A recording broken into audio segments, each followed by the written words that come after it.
towards Niku. Managed to get the Timber Trade away, but there is a haste rune in the hands of this TA. The actual Juki with the tree, expertly done by Niku, actually is enough to keep him alive.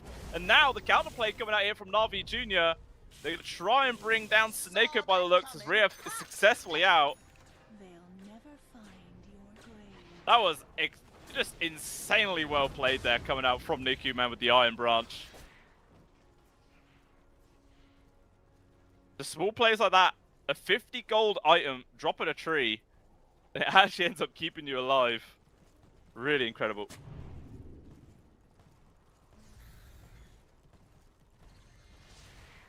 Even still, so far, we've been getting a kill every minute. There's lots of action. It started off quite calm with the early levels, but since then it's just been all hitting off. An amplified damage has spawned at the bottom rune, which it looks like Rief is going to be able to pick up. Let's see what the TA is going to be able to do with this one. Nowhere near getting that Blink Dagger though.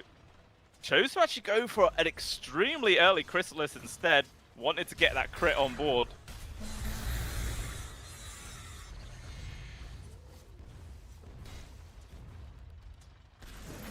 Just makes farming up all those stacks inside the Triangle area so damn easy. Radiant's bottom tower is under attack. Dire are scanning. Yeah, they should just farmed all those stacks in like only a few seconds. Be that a part of the bug. Dire's top tower Kind of weird. Building around it, who knows? But looks like we might get a bit of a fight down at the bot lane. 4 members of Na'Vi Jr. in the general vicinity, looking like they want to try and go for a kill here on towards Smiling Knight. If they could find this kill, it'd be really big, but there are at least 2 people behind him, Riaf and Eki both. And they're just out. They're going to jump straight on into the swing gate, get the hell out of there. It's a good game sense to avoid that one, and potentially going to go for a kill on towards Got the Juice. Doom has been committed, and on a single TP coming in for the rest of Na'Vi Jr., they just let their carry die. Easy peasy lemon squeezy free pick up there going the way of Avalis. Didn't even need to activate the amplified damage, we'll just use it now to get the tower killed. Radiant's bottom tower is under attack. Dire's top tower has fallen. Dire are scanning. Radiant's bottom tower has fallen. The bottom tier 1 tower has been taken down. So just a trade at the end of the day there. Both teams sort of taking away that easy TP access to the Roshan area. Opening up the enemy jungle a little bit there to work around. Also a Midas picked up as well for Zibe. They're really going for that sort of accelerating the farm build on the Doom as much as possible. Just wants to get as big as quickly as he can. But still, just look how quickly Rhea farms up these stacks, man. This TA just miles ahead in terms of net worth, 6.7k to their name. Counterpart mid laner of Niku, 2,000 plus gold behind. Speaking of, attempting to go for a little play there on towards Smiling Knight, but maybe got themselves in too deep as the rest of Avalis are coming along in.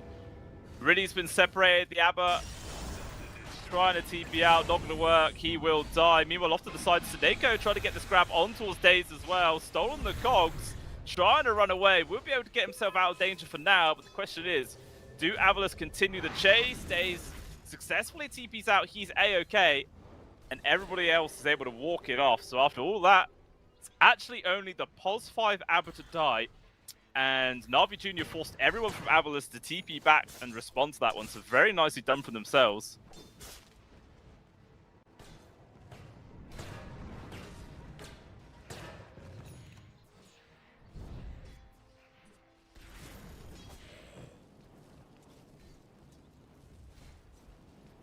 Now it looks like Na'Vi Jr.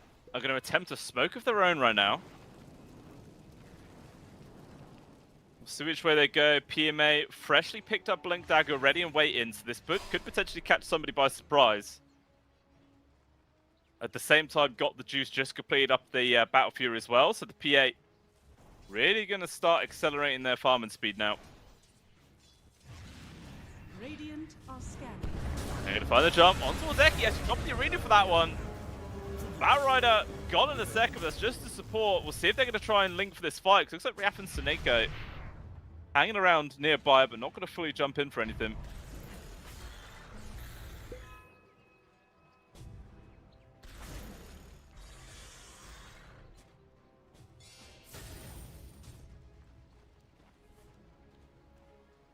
Zibe's still happily just finding what farm he can elsewhere on the map.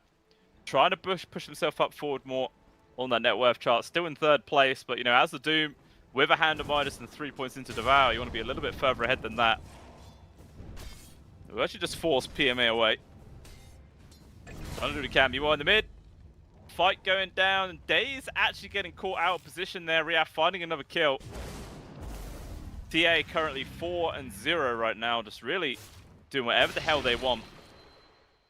Still top farm core by fair old margin. Got the juice on his level 12 as well. 2nd place, only by about 1,000 gold.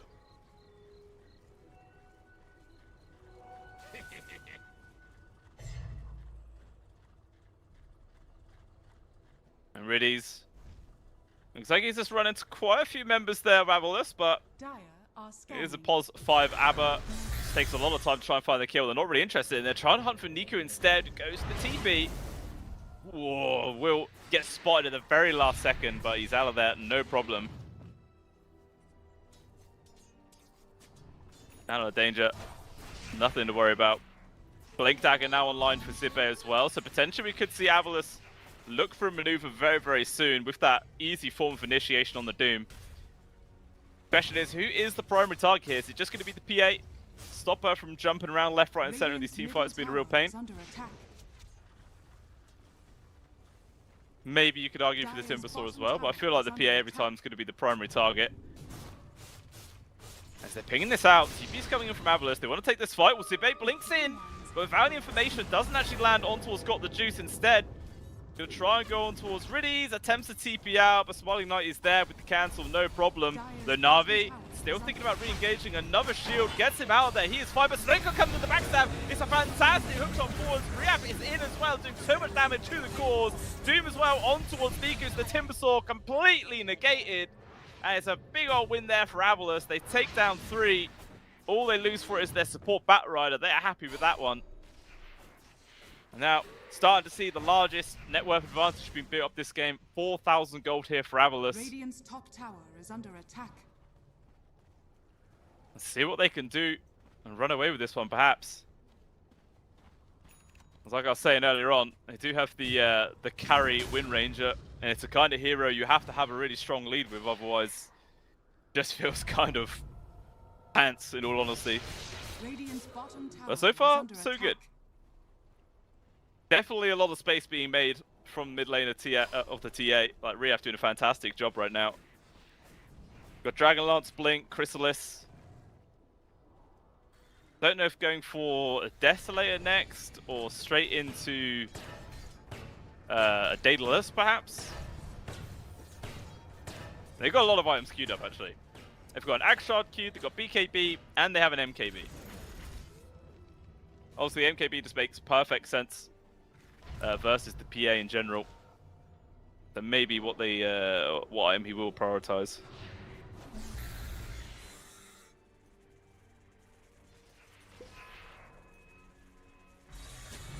Eki tries to jump on towards Niku there, but quick reactions from the Timber.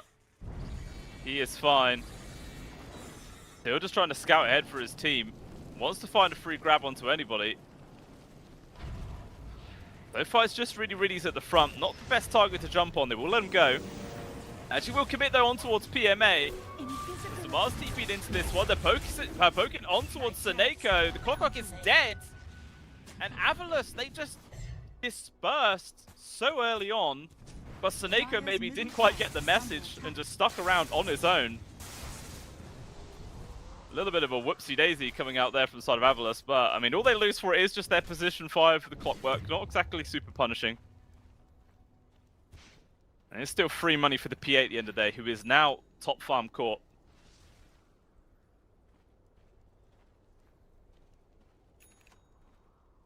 Smoke has been used as well here from Na'Vi. Freshly picked up Yule Scepter from the Mars. Manta Style from Got the Juice as well. Actually shows himself with the creep wave. There's quite a few members of Avalus nearby. They might be looking for this one, using the Manta style, trying to go for a jump here. Does he get the right one? He does actually land on the correct hero. Question is, do they actually manage to have enough to get the kill? No, they won't. He gets out and sent Eki with the casualty side. But 3 people trapped in this little arena of death here from the side of Navi Jr. They just disintegrate. They lose 3 heroes. And now Riddy's trying to run away. Got the juice, is out of there. TP's the hell to safety, but look at that. It's an ultra kill coming out from Smiling Knight. And just dismantle Navi Jr. at the seams there. And now this is looking extremely dicey here for the Dire side. That just went so bad so damn quickly. Sure, your PA's getting farmed, contending for the top farm spot, but everyone just dies so fast. Like a Mars and a Timber Sword, meant to be 2 relatively tanky heroes. Especially against just like physical base damage, but they just melt. They're gone. Absolutely terrifying to play versus. Now Avalus just gonna go straight into the Roche bit. As soon as you give this Aegis 2, either it's gonna be Smiling Knight or Rhea. It could really go into either hands, to be honest with you. Like, both of them fill a very, very similar role. To stick on top where people try and burst it down, do as much damage as you possibly can. Looks like they will actually prioritize on towards the T8.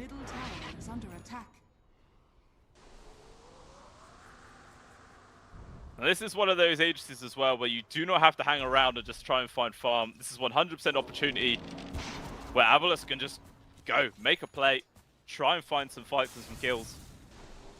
Maybe even start taking down some tier 2 towers, because they are ahead. They definitely feel like they're ahead as well. Tower is under attack. Able to take away both 21-minute Wisdom Runes as well. Just a bit of salt in the wound there for the side of Navi Jr. And they're going for a 5-man smoke here. They have to find something big off of this. If they try and go for another kill and it just ends in misery, then it's going to be so damn hard for them to try and recover in this game. It looks like they might bump in towards Eki. Smoke's going to get broken. Dumping on, but actually gets the Blink Dagger away. Got the juice, didn't actually land the attack instead. They're trying to now focus on towards Rehab. They've got the Yule's connections. They're going to try and take down the CA as fast as they possibly can. Remember, he does have the Aegis, so it's going to give time for everybody else to come on in. First Life has been taken out. Cox, though, once again trapping in 3. Got the juice, caught for the Flaming Lasso. Going to try and get dragged off to the side, but everyone's getting so damn low.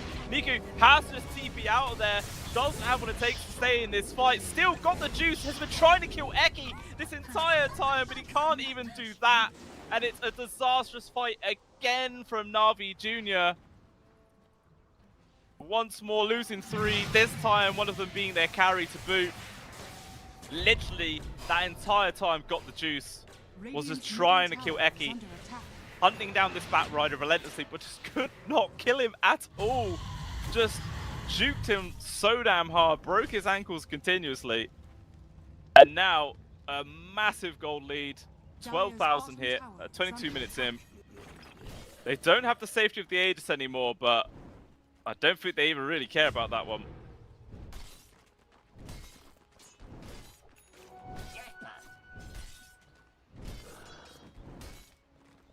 Looks like Reef managing to solo up the Tormentor. It's a free shard going the way of Smiling Knight. So you've got the little Gale Force there. Makes fighting into like the cogs and everything else just that much more awkward for themselves.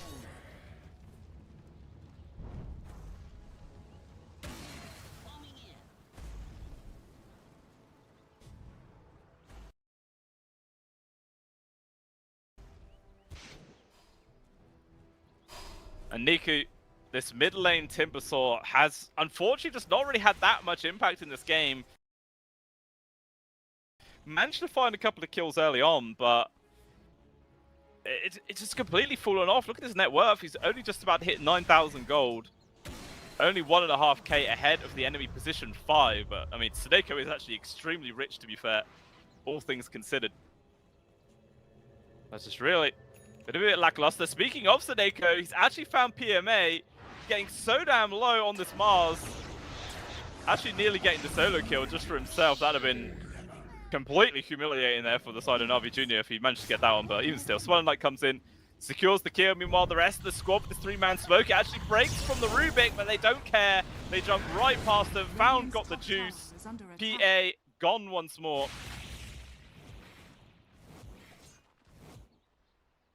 The thing is that Na'Vi Jr., it's not like they've been sat on their hands this entire time just waiting and hoping things turn out. They have been actively looking for fights, looking for ganks, but just always seem to be in the wrong place at the wrong time. Just everyone on the side of Avalis is always ready and waiting for him.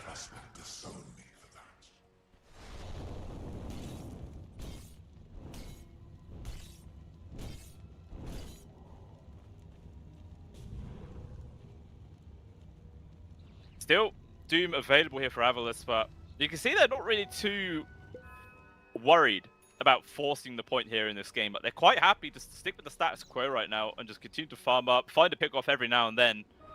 But they don't feel like they actually have to bum down the lane. Potentially, they're just going to be waiting for the second Roche.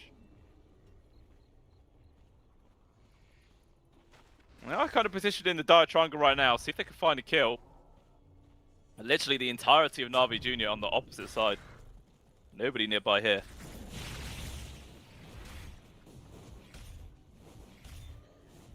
They're just hiding in the trees. Do not want to show themselves. Meanwhile, pretty much everyone from the side of Na'Vi Jr. just hanging around this PA. Dire are scanning. Radiant's top tower is under attack. Groups to slowly push this Radiant top one. I'm sure now Avalis will probably show themselves to start hitting this tier 2. Dire's middle tower Or they're just going to continue to wait and see if anybody shows up. Just leaving Smile and Light to hit the buildings. It's like, guys, they're clearly not interested to defend this one. Just hit the buildings. Start pushing. Dire's structures are fortified. Glyph has been used. If they wanted, they could probably just double down and just kill this tower anyway. Don't have to fall back at all. That's Smile and Light. It's going to take it on his own.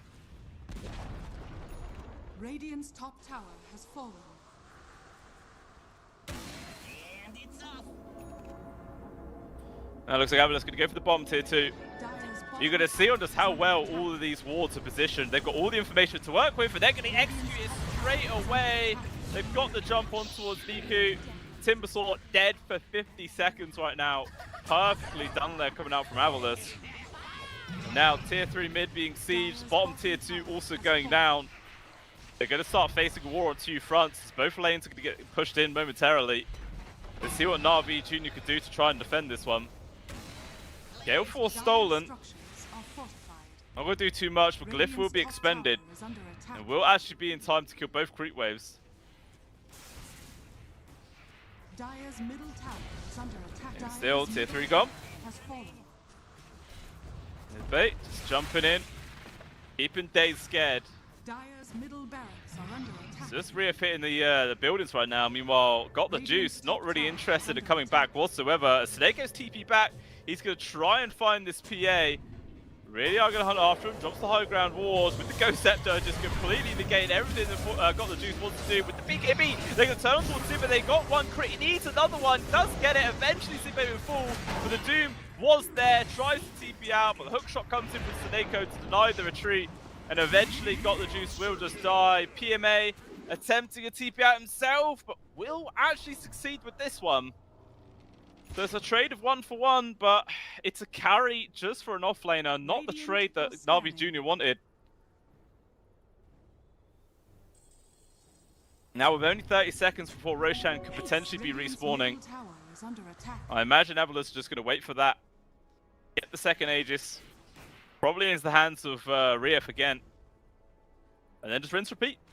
Go for another push. This time the PA will definitely be forced to defend it.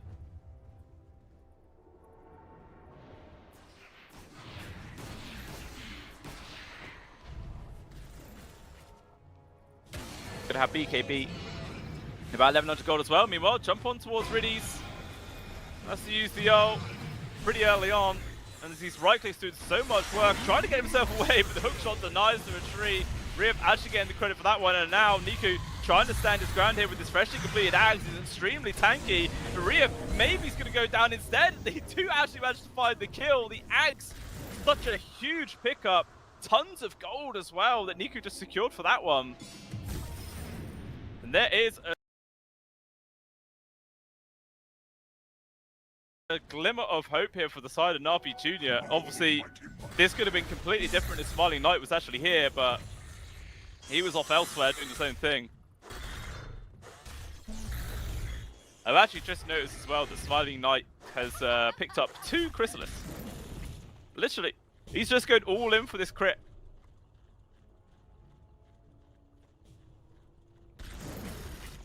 It's always funny when patches come out of that and just completely screw things over. Like, I wonder how long it'll be before that gets changed. Radiant's middle tower is under attack. Are scanning. Roche has respawned, and Navi Jr. already in the pit. They're going to try and take this one down. Riddies might actually die. Woo! He survives with 30 HP. Very close. But even still, Aegis and Banner into the hands of Got the Juice. And they're just going to actually go through the gate. Into the few cogs, they're ready and waiting. Actually, it looks like Avalon are going to try and take this fight. Doing so much damage. Got the Juice loses first life as well as PMA. These crits from Smiling Knight are absolutely disgusting. People just dying everywhere from him. Please, Gamer, fix this. Absolutely stupid. Got the Juice trying to TP out. Will succeed this time round. But that was their fight with the Aegis, and it gets taken away. Everybody dies. Probably going to be forced to expend a couple of buybacks here. Well, maybe they'll be able to hold on to him, but it's going to cost them a full set of barracks, potentially too.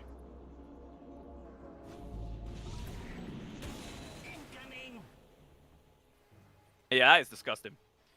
Wind Ranger in that fight, 5,000 damage in like 10 seconds. That's just broken.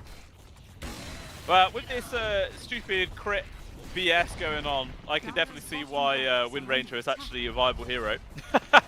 I don't really know if Avalus picked her just for that exact reason, but yeah, that's just disgusting. Yeah, that should not be a thing. There's a full set of barracks gone. They will just retreat. BKB picked up Reef as well.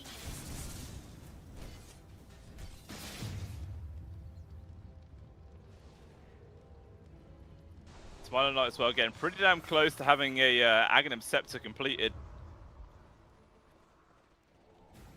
And then, yeah, it's just going to be basically unkillable, doing this ridiculous AoE damage where everyone's just going to die. Feels bad, man. Feels real bad. With this smoke, they're going to go through this maneuver up towards the top. See if they can find anybody from the side of Navi Jr. lurking, but you can see, very hesitant to really leave their base.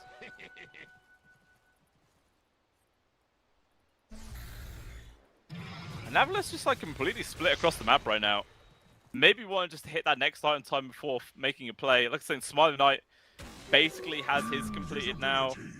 About 1,200 gold, and then Riaf will have a completed Daedalus. I think the Bat has just got something completed. No, just a Ghost Scepter.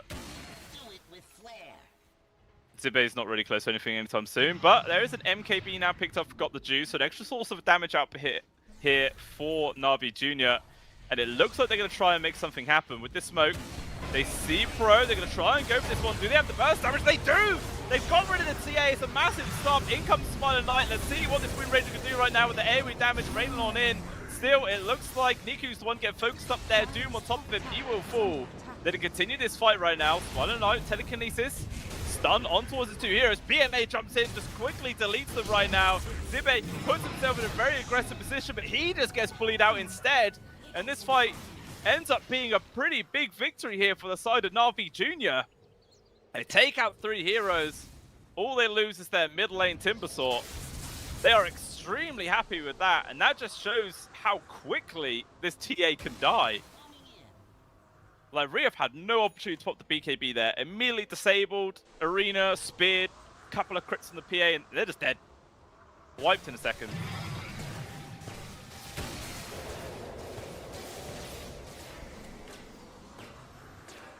We'll pick up Tormentor at least, but very small consolation prize considering how badly that fight went for themselves.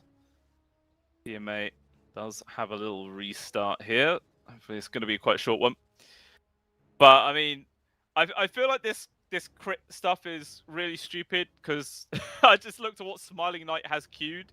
He has, it's just Daedalus. He has 3 Daedalus queued up. I mean, what the hell is that? What a joke. Gaben, please. Riff has a Daedalus as well queued. Like I was saying early on. Actually looks like he bought out for a Hurricane Pike instead.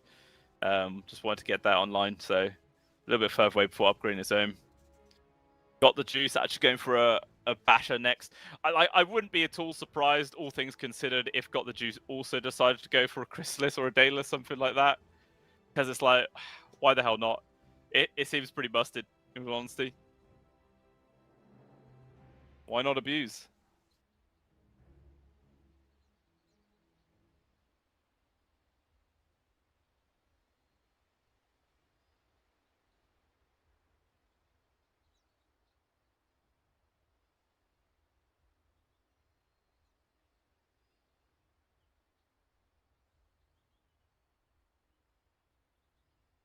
There it goes back.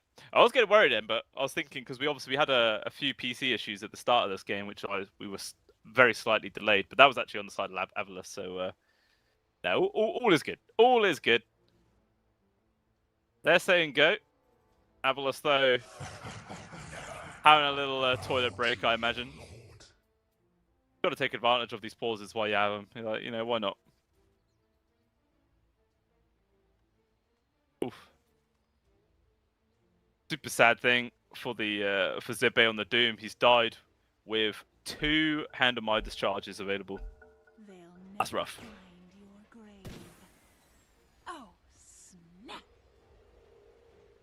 The game back underway. Do it with flair. We'll see what the sort of next objective from both of these teams is actually going to be. Potentially, we could just see them holding fire until Roche number 3 is alive. Because, I mean, considering how that last fight went, Riff really does need that Aegis, otherwise he's just free food. Sometimes you can bank on your supports to get you out of those situations, but there is not a single saving mechanic from either of these two, like the Batrider or the Clockwork.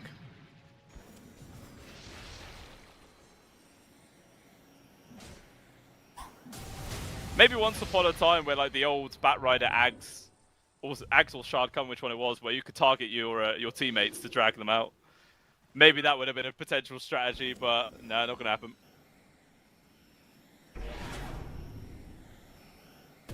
Here's Avalus after their revenge. 5-man smoke.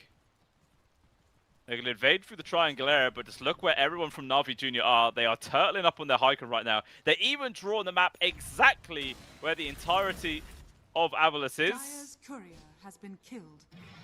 And their suspicions will be confirmed considering how their courier does just die, but turning in the base means you cannot contest for those 35-minute wisdom runes. It will just be another couple picked up from Avalus. Obviously, they're not going to grab their own anytime soon.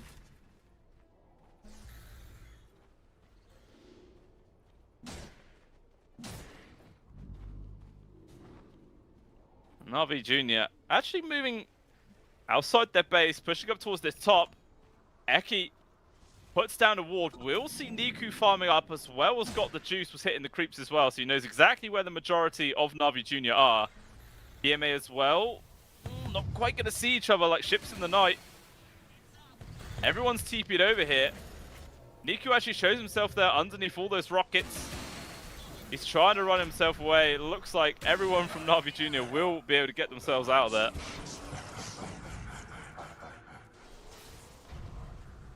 Still, though, another minute and 50 before Roshan could even potentially be respawning. So it's not like it's super crucial for either team to completely control this area as of yet. Give a little bit of time. And then we'll probably see both teams commit for a fight no matter what. It's giving away Aegis at this avenue of the game is extremely dangerous. Dire's top tower is under attack.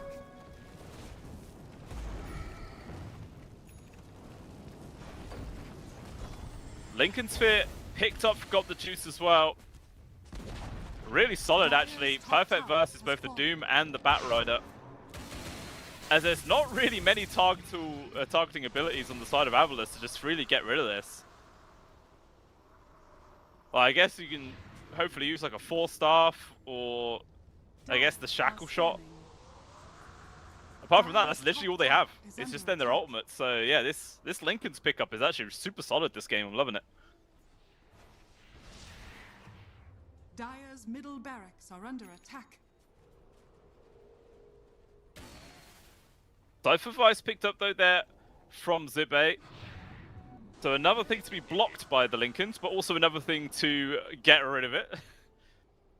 Works both ways, you see.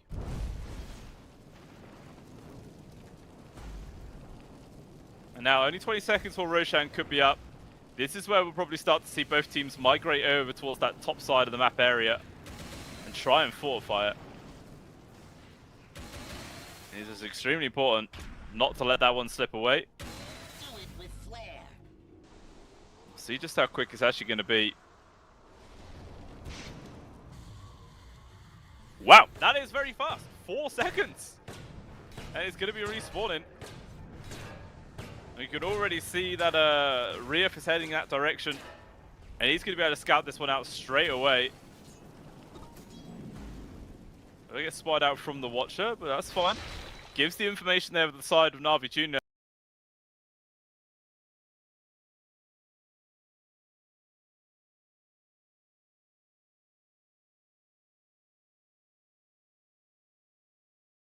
This is potentially going to be going on, and little do they know that it's already up, and there's just no way to stop this one now. It's going to die way too quick. Question is, who do Avalos give this free Aegis, Axe to, sorry. Maybe you can actually give it towards Rief, just to give him that global presence. Just make sure he's always able to split the map and get involved in fights willy-nilly.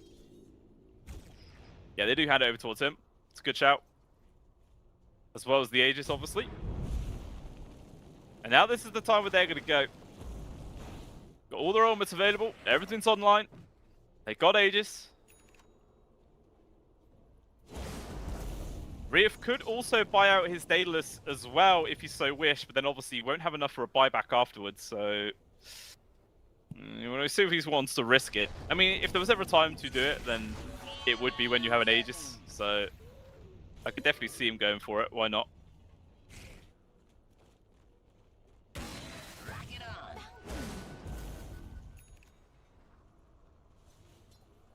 on. Na'Vi Jr. trying to take control of their own triangle area, but just the illusions from Seneko actually forcing them to think twice.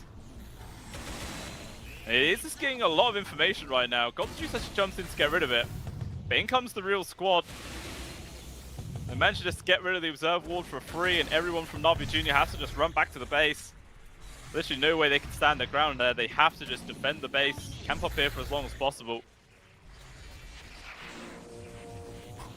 Rief, in onto the buildings. He does have his courier at the secret shop, so he can complete his Daedalus if he wants, but he's still just holding on for now. Roche Banner has been dropped, so the invulnerability onto the creeps, they're going to drag them out of this radius though. Making sure they're keeping that backdoor protection, or trying to keep it up. The building's just gone. Rief actually steps away a little bit early there, but regardless, the damage is done. Melee barracks stripped away, range barracks basically destroyed, and now they can just go for the top wave. Not really any reason to stick around this mid anymore. But an aggressive move here from Na'Vi Jr. With this smoke, they want to try and take the fight outside their base, potentially just catch Avalos completely unawares. Smoke breaks out from PMA, he gets spotted immediately. The call is from Na'Vi Jr. just to run away. Not wanting to risk everything for a fight, which, yeah, kind of went awry already with the smoke breaking on when he stood next to the creeps. These rockets, though, just raining in from Seneko, it's just so frustrating. They're just slowed and endless vision. Very, very hard to make the play. Yeah, Rief Daedalus #1 completed. Smiling Knight also has the Daedalus completed, and to be honest, only like 300 gold away from having a second one.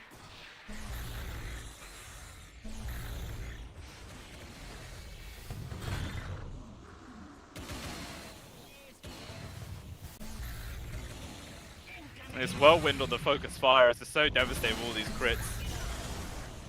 Oh, they're jumping from Becky. He's got the two-man shackles on them both. Absolutely fantastic initiation. Forces buybacks out straight away here from Na'Vi Jr. Niku already using his ultimate, running on in. They will actually be able to find this kill on towards Zibe. They found the Doom. He's gone for 80 seconds, no buyback. And they have to try and find more out of this one here from Na'Vi Jr. Neko, good TP out. He is successfully in the safety there, but Rift actually being caught. First life of the PA is gone. Eki's nearby, but unfortunately, I don't think there's much that this Batrider can do to help out. As Rift most likely is going to die. Look at those crits from the PA. Disgusting. Eki somehow actually survives there. But a very good response comes out from Na'Vi Jr. They kill the Doom. They get the Aegis and second kill on towards the TA as well. Obviously, it does cost them a buyback on the Mars and the Rubik. So a couple of win chances, win conditions there for Avalos in the future. But even still, it's something that Na'Vi Jr. will gladly take in the current situation. Question is, what else can they get out of this one? Yeah, I can appreciate that.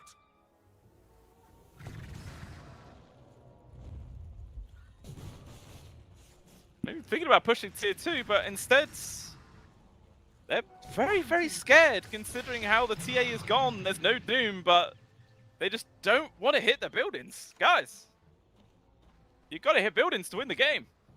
Dire are scanning. Instead, Got the Juice is just going to carry on farming for some strange reason rather than using the space that they made.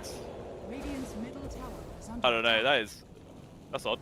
Very peculiar. Meanwhile, though, looks like PMA has been able to find Seneko. Yule's going to be able to start this one off. Mr. Cameraman, we don't need to see it. It's all good. Seneko's just dead.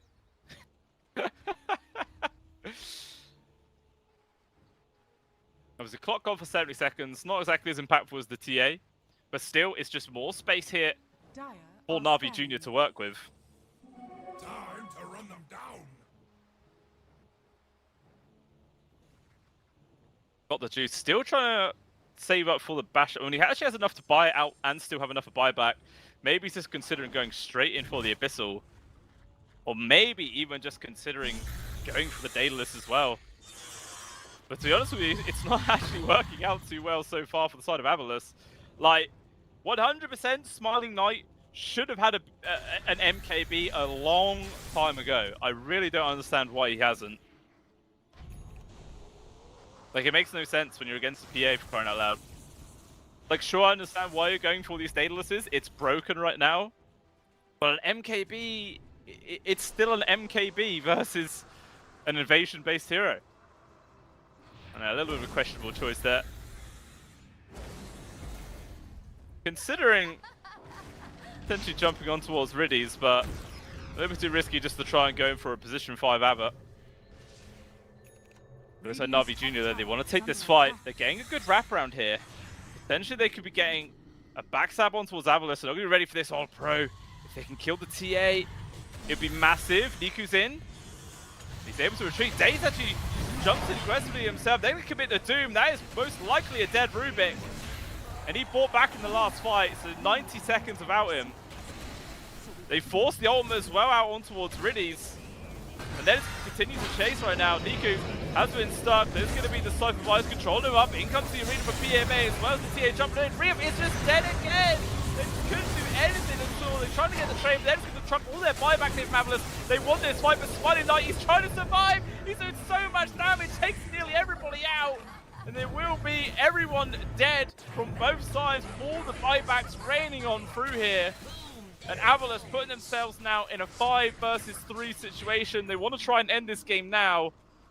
Question is, can the PA keep their dreams alive here for the side of Na'Vi Jr.? As the tier 4 is getting worked on.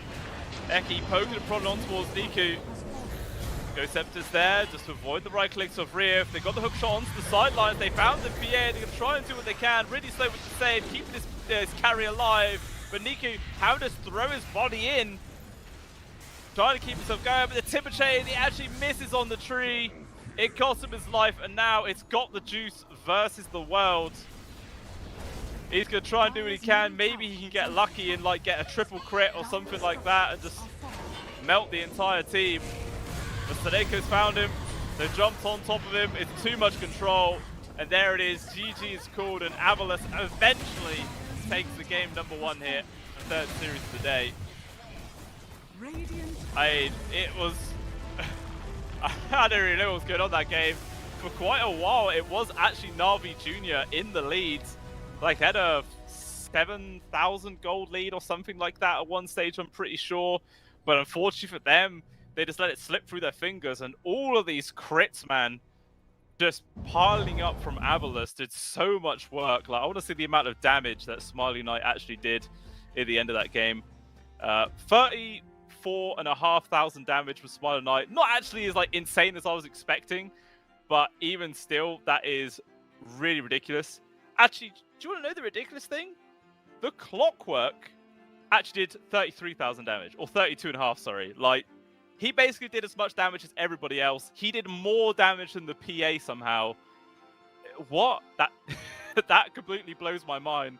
Wow, it really does just show you how much work a Clockwork can do, apparently, in this game. That's absolutely insane. But even still, well played there to Avalos. Maybe taking advantage of the crits currently in Dota 2. We'll see if they're going to try and do the same sort of thing in game number 2. Maybe Na'Vi Jr. will decide to ban out the Wind Ranger. Like I was saying earlier on, I never really like seeing this hero, in all honesty. But when you go for, what's the facet called? The Whirlwind facet, where you're hitting basically everybody around you, you're critting as well, and you have the Ags and you're invincible. Like, it's pretty damn broken, I'm not gonna lie. It's absolutely insane the amount of work that you can do. So I wouldn't be too surprised if they decide to just double down and go for that play yet again. But unfortunately for Na'Vi Jr., I don't know, it was extremely dicey. Like, even earlier on, when they tried to make several moves, they went for like many 3-4 man ganks with smokes. It just never seemed to work out. They got crushed again and again. They took a good couple of fights, they bounced back, but unfortunately, yeah, Avalos just still had too much of a lead to deal with. But we'll see how game number 2 does go down, ladies and gentlemen. We'll jump to a short break, about 8 minutes or so.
Welcome back on in, ladies and gentlemen. Game number 2 is here for Avalos and Navi Jr. We'll see who's going to be able to come ahead on this one. As I was saying earlier on, so far in the group stage, both of these teams are currently tied, 1 win and 1 loss apiece. So really, whoever wins this series is going to be putting themselves in a pretty decent spot to push themselves through in the tournament. Whoever loses is going to be really up against the wall. They'd have to win their final series to have really any chance of getting through, and even then, it's going to be close. So there's a lot to play for here. Obviously, Avalos slightly more comfortable considering how they did take map number 1. But we'll see if Navi are going to be able to adjust at all here and maybe bring something new to the table. We'll have to wait and see. Obviously, that Wind Ranger and TA combination was quite devastating, the amount of damage they were able to output. But again, it was all kind of under the guise of crits, which they went all in on. Like the TA and Wind Ranger both just built crits. The PA got one as well. And when eventually she was actually able to land the ultimate, it did ridiculous damage, but obviously it's a little bit harder to get off than just a normal Chrysalis or a Daedalus, something like that. So, we'll see if maybe they might adjust here. Bans are actually changed a little bit here for the side of Navi Jr. Before they took away, it was a Chaos Knight, it was an Enigma, as well as, trying to remember what the last one was. I think they might ban the Rubik themselves. I can't quite remember which one, in honesty, but yeah, this time around they've left the Enigma in, they've left the CK in, so we'll see if Avalos are going to go down that avenue and pick one of those up. I mean, I wouldn't be too surprised if they do decide to go for the Enigma, put that into the hands of Zibe. They do obviously have the pick priority here, so I wouldn't be too surprised if they do go for it. And they've also banned out the Rubik. Really is leading me to believe that this is going to be a first pick Enigma. Question is, what are Avalos now going to remove? As a potential threat to that Enigma in the laning phase, maybe even later on, perhaps. And it is going to be a Centaur Warrunner that they ban. And oh, never mind. They go.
Because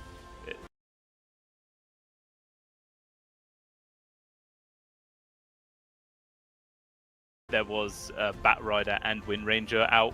Just a fantastic position 5 to counter both of those two, really. And unfortunately, didn't really still pan out for them. As again, just the crits are ridiculous, man. Crits are ridiculous. I feel like this, until this gets patched, Ghost Scepters are just insanely good right now. We did actually see quite a few Ghost Scepters in that last game, which, yeah, just makes a lot of sense. So I feel like we're probably going to see quite a large surge of that item getting picked up just to counteract this absolute BS.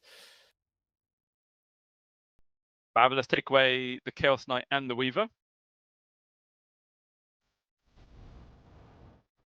What they're going to consider to go for now. Doom actually gets banned from Navi Jr. and they go in for the Lion. Okay. There is going to be Enigma pick. Obviously, it wasn't banned out. Pretty obvious that one was going to show his head. And they actually go for an Alchemist immediately afterwards as well. So, be this Rhea for the mid, potentially. Could also be for Smiling Knight as the carry. I believe both of them have actually played it a fair few amount of times in the past, so it could be kind of question mark which direction that's going to be going. The Enigma, though, is pretty obviously going to be going into the hands of Zibe for the off lane. That one is a near on guaranteed. I feel like they're happy to put the Alchemist mid. Like, it's a fine matchup versus the Pangolier. You're not going to get completely bullied out. You're going to be able to find all your CS, no problem at all. But I wouldn't be too surprised to see it head there. Na'Vi Jr. though, they go for a Tusk and Vengeful Spirit in quick conjunction with each other. So most likely this is going to be an off-lane Venge with the position 4 Tusk. To be honest, the Lion and Tusk are both heroes which do like having the priority of the position 4 just to get a few items online. So really it could go either way. Maybe it's just completely dependent on what like the lane matchups are as the draft is over, and maybe then they'll swap them around into different positions then.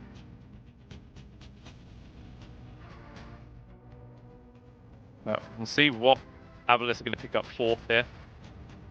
Will surely be their position 5.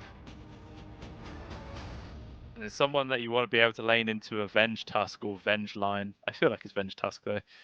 But we'll see who they're going to go for.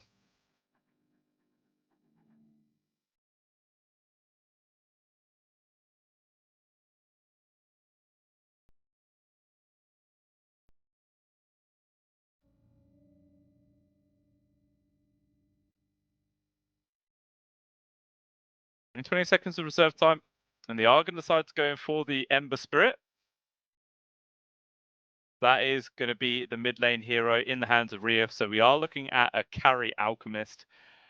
Unless, of course, they do something absolutely bonkers and decide to make it a support instead. We've seen it a few times in the past, which would be absolutely cool. Yeah, I feel that would be absolutely fantastic to see. But I doubt it. I imagine it's going to be the carry. But then you're leaving your support as the final pick of the game. Maybe that is just designed in general to keep Na'Vi thinking.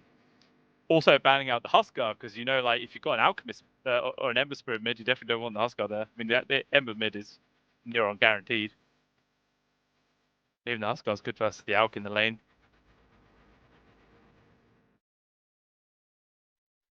No, we are going to take away the Morphling.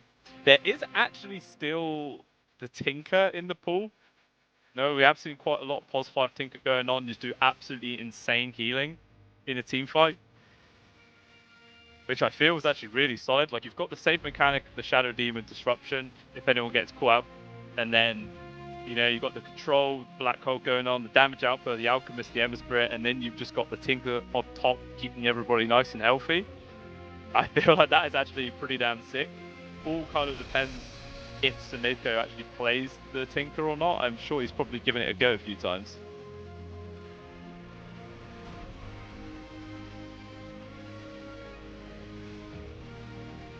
I'm actually going to go for the Mirana instead. That is an absolutely classic support duo. You're going for Roman Gank, Disruption into Arrow setup. Or even Alchemist Concoction into Arrow setup. Spear and Chains into Arrow. The Malefice stun for Enigma is slightly harder. We'll see, it's like sort of it's disjointed, but to some degree can do that as well. So I kind of like this Mirana grab for sure. I can see why they've gone for it.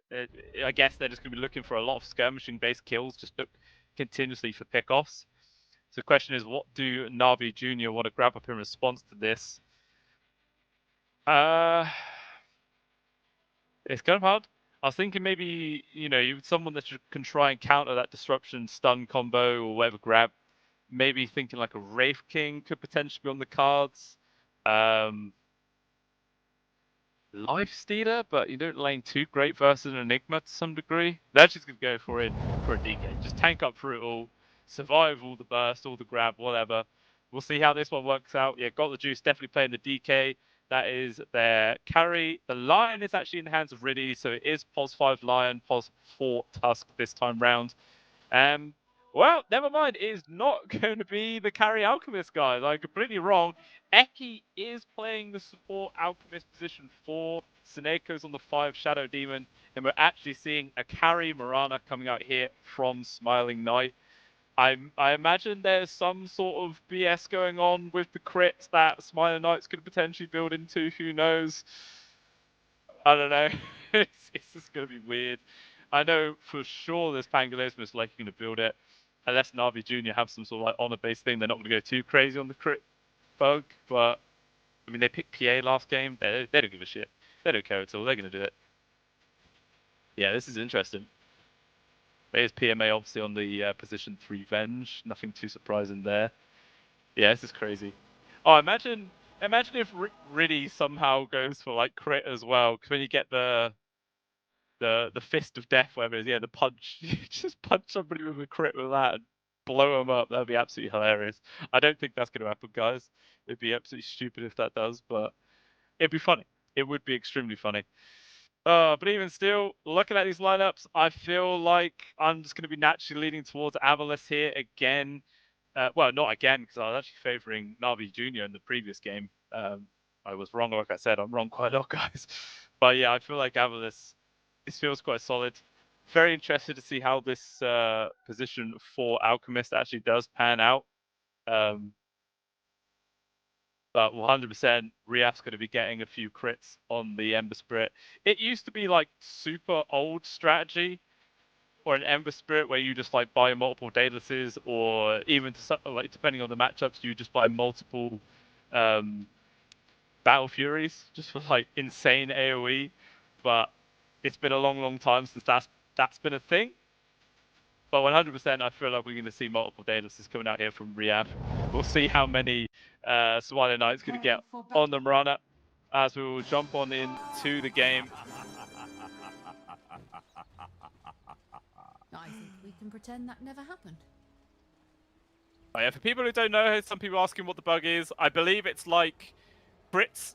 When you successfully get a crit, you get like an extra 100% crit damage or something like that, or it doubles the damage again, which is just insane, which is why, you know, we're seeing a lot of Chrysalis and Daedalus coming on. And Storm Spirit, I believe, you have like half mana on his ult or something. I believe it still does use mana, but it uses hardly any at all. Which is why, you know, if these guys are willing to exploit the crit bug, kind of surprised they're not willing to exploit the Storm Spirit one as well. 30 seconds to battle. I just woke up. Leave me Pretty alone. funny. But this 5-man smoke actually does kind of get scouted out from these Eidolons. The little particly effect thing slowing them down actually gave them all the information that there was a whole team smoked up. And actually, Avalis, they're going to smoke up themselves and actually charge into the area. But everyone from Navi Jr. is completely vacated. The battle begins. And it looks like we're just going to see a 2-for-2 split on the bounties here.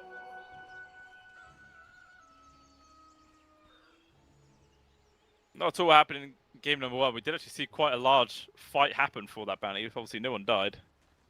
And it was Avalis who managed to grab 3 out of the 4.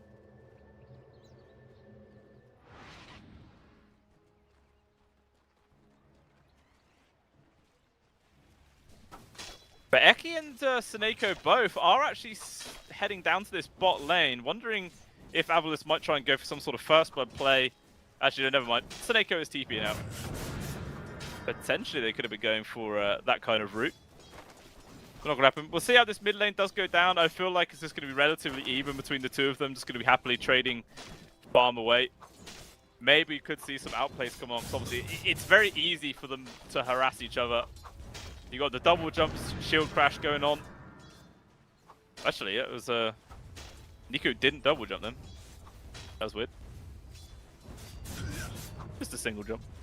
All he needs.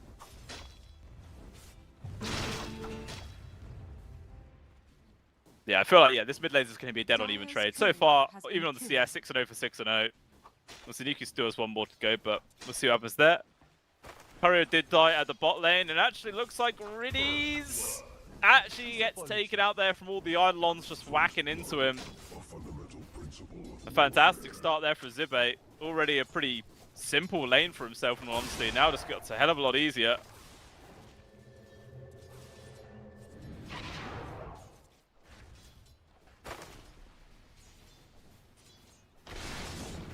Actually going to try and make a play onto him though. Starting off with multiple stuns. Concoction though will land on towards Got the Juice to try to make space. Zibe will actually just tick down there. Really finding the kill. Eki actually taking a fair bit of harassment himself. Maybe overstaying his welcome as now he's in danger. Got the Concoction queued up. Able to actually get the vision to cast it. And he's going to be able to run himself away. Extremely close though. No.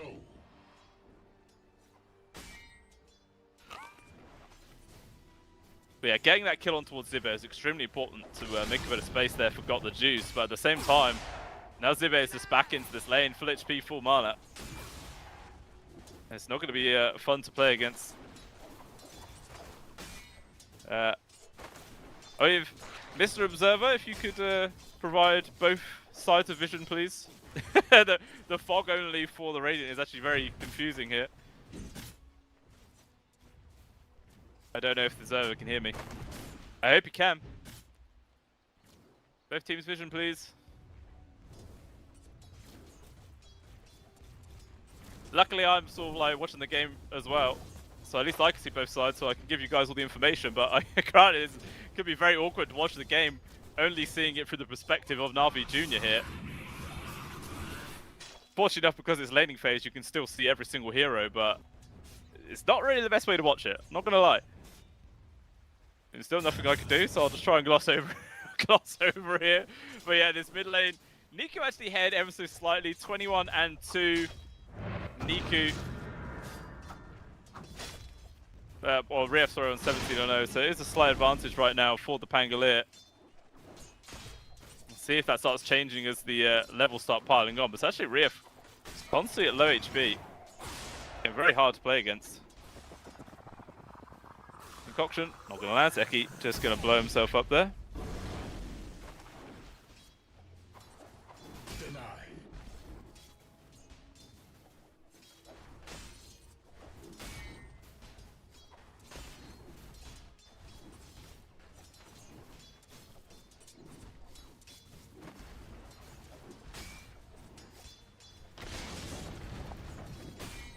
Radiant structures are fortified. Not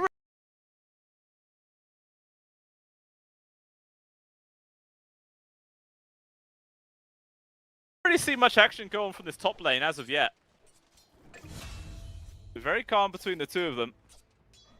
But there is going to be a kill found in the mid lane. Niku actually able to solo kill and take out Riaf. Very nicely done there. Coming in from the mid lane Pangolier. Fantastic stuff. There you go. The vision is back, guys. We can all see.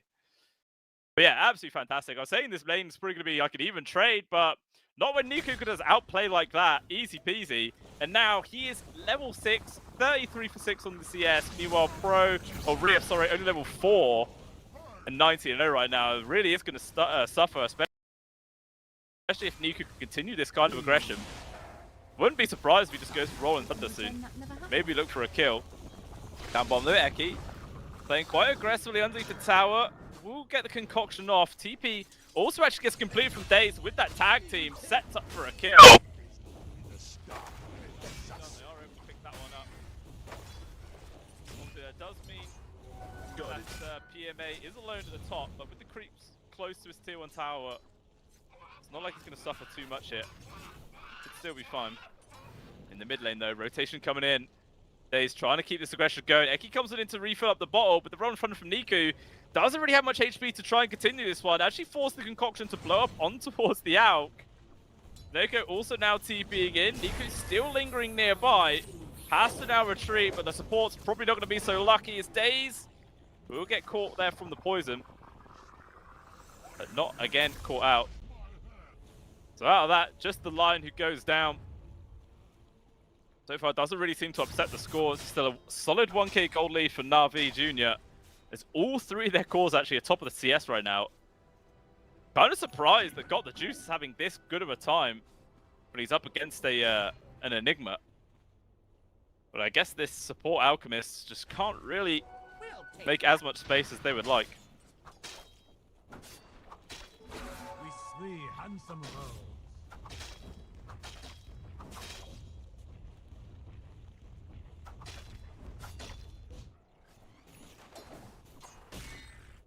You should Looks like apologize. Seneco's going to go and try and snatch that 7-minute wisdom room. Days, though, coming on over, should be able to get there in time to contest this one. But obviously, he has the disruption, so it's pretty easy for him to try and deny this one. But at the same time, Days has the snowball, so he can time it himself really well. Yeah, this is going to be a strange interaction. Maybe Days snowballs and immediately Seneko has to disrupt himself. Or actually, he's just going to try and hide outside of vision range. Down the bot lane though, Eki does go down. Wisdom Rune has been successfully snatched there from Seneko, so nicely done. DP though coming in from the Venge. Trying to try and run away. PMA starting things off. Doesn't actually have enough mana for a stun. They don't need it. Good shards. Will secure the kill. Wants to deny himself to the Ancient. Not going to happen. They do get the kill, but it costs them their Wisdom Rune. But at the same time, they did kill down bottom on towards 1 and on towards 2. And Zibe also drops. Man, this Na'Vi Jr. safe lane is actually going so damn well. 2 kills on towards the Enigma, 2 kills on the out. Got the juice, is just free farming away, no problem. Niku as well in the mid has just absolutely dismantled Rief, it seems.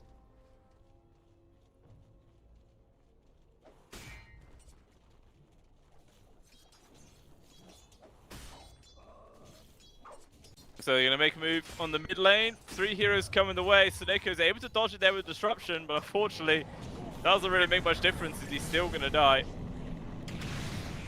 Rief, easily able to get himself out, no problem. But it's still another free kill going the way of Na'Vi Jr.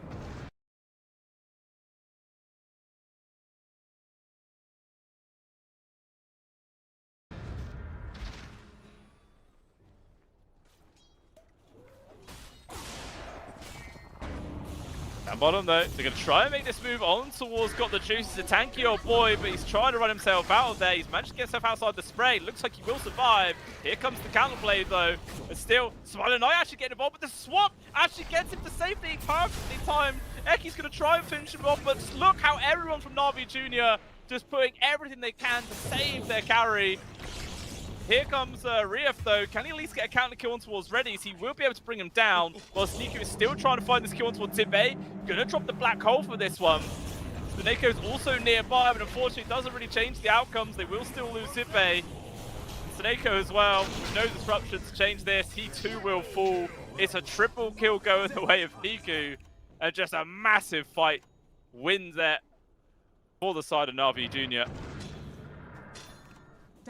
Just absolutely fantastic how they're able to keep Got the Juice alive that entire time, man. Just juke spells left, right, and center. That swap perfectly timed. Yeah, ends up being a 4-point trade. Maybe the action's not done yet, though, so it looks like they're still trying to find this kill. They will manage to bring down PMA with the Rolling Thunder. Trying to lock down on towards Eki. Slight Fist will actually be able to dodge the Rolling Thunder, but oh, Rief, he doesn't get himself down to the low ground. Disruption is in. But even still, the quick jump will finish him off. Close enough. Does actually end up still being a 2-for-1 though. So maybe Avalos, considering how they are behind, aren't really that sad about that exchange. Does cost them their mid laner though. Still, it is all 3 members of Na'Vi Jr. Top of net worth, top of CS. Tower is under attack. You should apologize. Well, I just woke up. Leave me alone.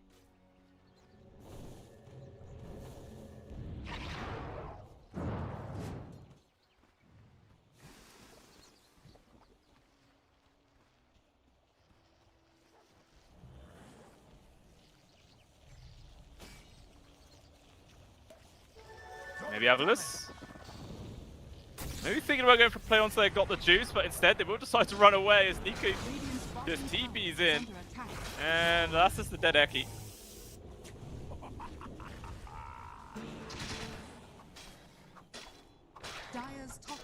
It feels like there's no way that Avalos can keep themselves down here at the bot. Every single time you can see Navi Jr. more than willing just to TP a load of people in to Radiant's defend middle it. tower is under attack.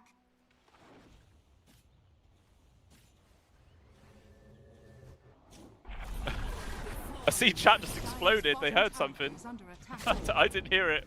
That's pretty sad. Unless it was me, I might blow people's ears up. I do that quite a lot. Meanwhile, up top, Smiling Knight actually goes down this time. They're going to try and go on towards Zimmy. The finger! It landed on towards an Eidolon instead. A little bit of a whipsies there from Reddy's, and it might actually cost him his life. He will die. Eidolon's doing work on towards PMA. He's trying to TP out. He will make it. Riv coming in, wants to try and deny that one, but couldn't quite get there in time. Instead, maybe going to try and go for a kill on towards Daze. Good snowball, though, to dodge out the concoction. They're going to continue to run as best they can, though. Niku waiting on the sidelines. But it's Avalis, they knew not to continue that chase. They will just decide to back out. Never refuse gold given. I may have to watch on the replay to hear what everybody else heard, because I have no idea what it was. They can't fight what they can't see. Oh dear, but yeah, this is just looking all on the side of Navi Jr. right now. 4k gold ahead. There's bounties actually bringing it down a little bit, and obviously the extra money for the Alchemist as well. Spider Knight also getting it. It does help. But even still, it's just... seems to be so much aggression coming their way. How long will it take before this lineup of Avalis actually becomes scary and they can start fighting and feel like a dominant force? Because so far it's just all Navi Jr. And they found a jump on towards Eki. Probably a dead Alchemist, silences him up. TP actually comes in from Riff as well, but he immediately gets the hell out of there. Not interested hanging around, although they're going to be able to find PMA, looks like in the mid lane. This Vengeful Spirit completely on their own. And they will lose their off laner as a result. They are still able to get the tier 1 tower at the top lane. But to be honest, considering how this game is going, Avalis is very happy to make that trade happen.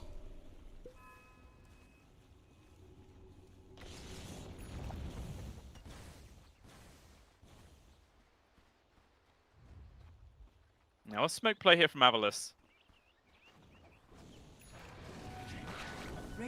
See which direction they're going to head. Looks like they might be going towards the Radiant Triangle area, but there's so many members of Navi Jr. nearby. Or they got the start off on towards Niku, but the silence is there. Instead, Eki just suicide runs in towards the Pangolier to guarantee the stun.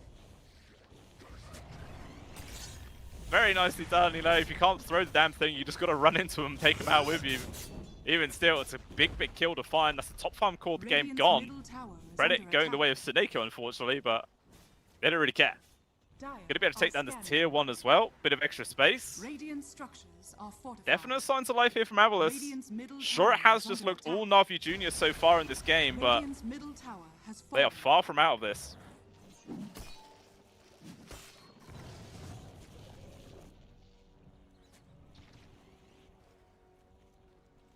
So Rief going for the Yule Scepter.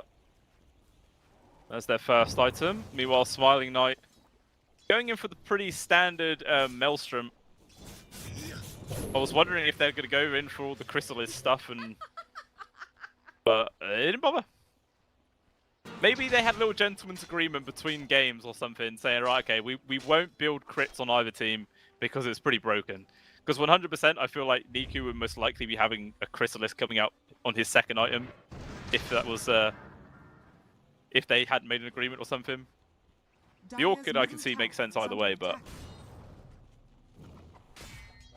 yeah, literally nobody has a crit queued, which is just unheard of. Well, looks like they found a jump on towards Sineko. He's dead. Now you see what you are up against.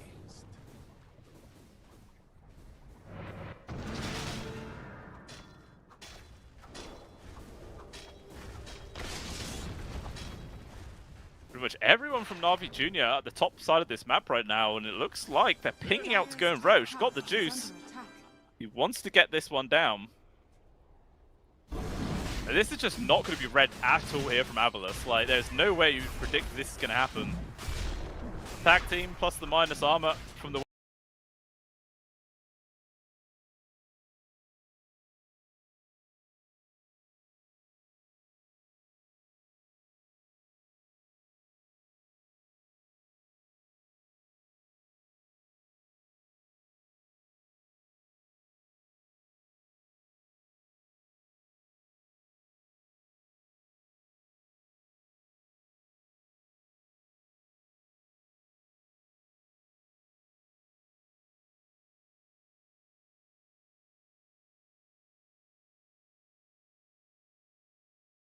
Smiling Knight as well.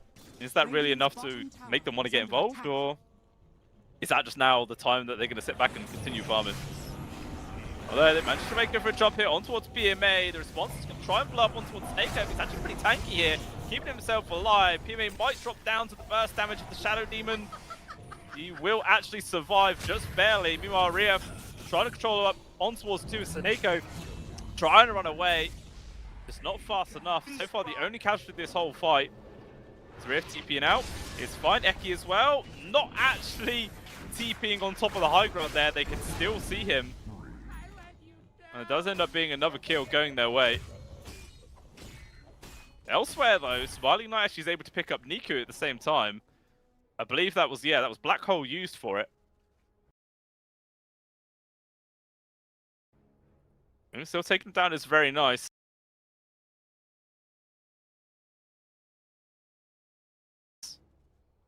Bit more room for Smiling Knight to work with, but they did obviously just lose their support duo up top. And we have a crash.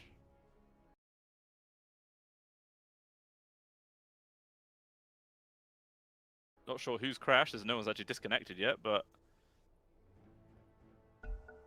Oh, let's then go... What the hell? What kind of crash is fixed within like 3 seconds?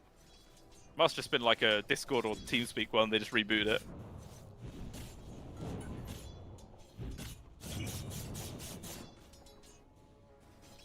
The sound was a loud screaming, like from a horror movie. What the hell? What? I have absolutely no idea what that's from. Meanwhile, it looks like Daze is dead. Oh, or not! Big swap comes on in there from PMA, although he does actually snowball himself forwards. He's still fine though, very nicely done. Offlaner keeping his support alive.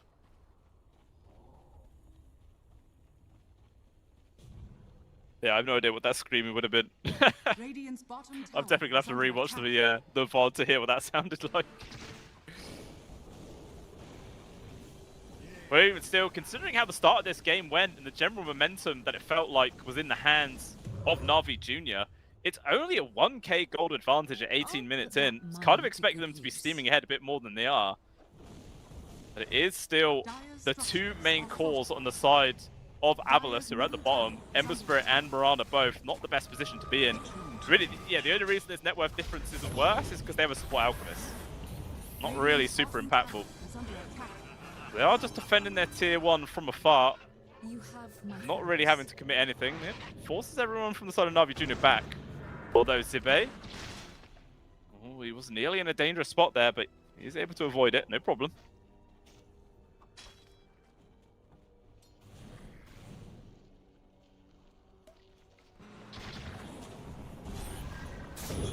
Okay, already used the concoction.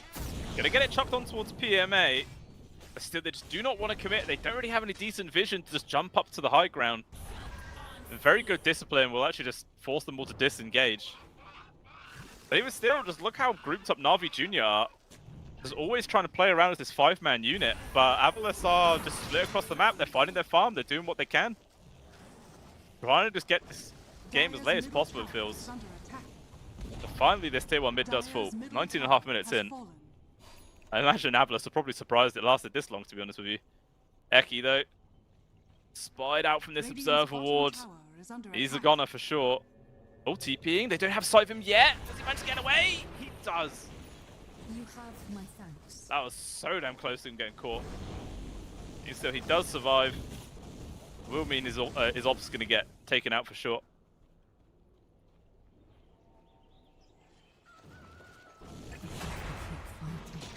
Smiling Knight, though. Caught out and taken out. Riddy's with the finger kill. Takes him off the map. Very nicely done. It's a Smiling Knight, despite having this Maelstrom online for a few minutes, just can't find the space to farm, apparently. Still so damn poor when you compare him to the Dragon Knight, at the very least. Like, 2,500 gold between the two of them.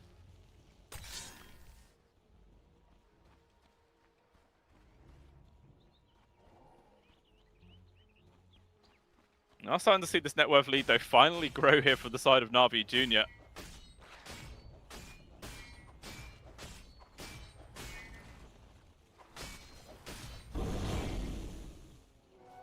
Maybe a lot of pressure actually into the hands of Zibe this game.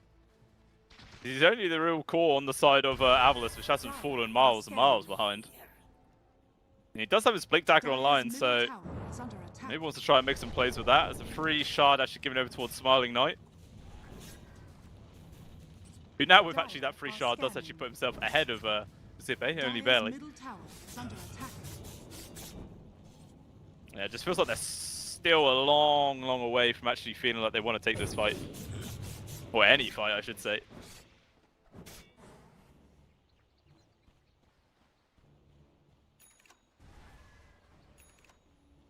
So Smiling Knight able to farm up a little stack of his own. Going to get a little ounce he possibly can out this map. Navi Jr. might be walking into a fight right now at this bottom part of the map. Pretty much every single member of Avalos nearby. You do have an awkward pause right now.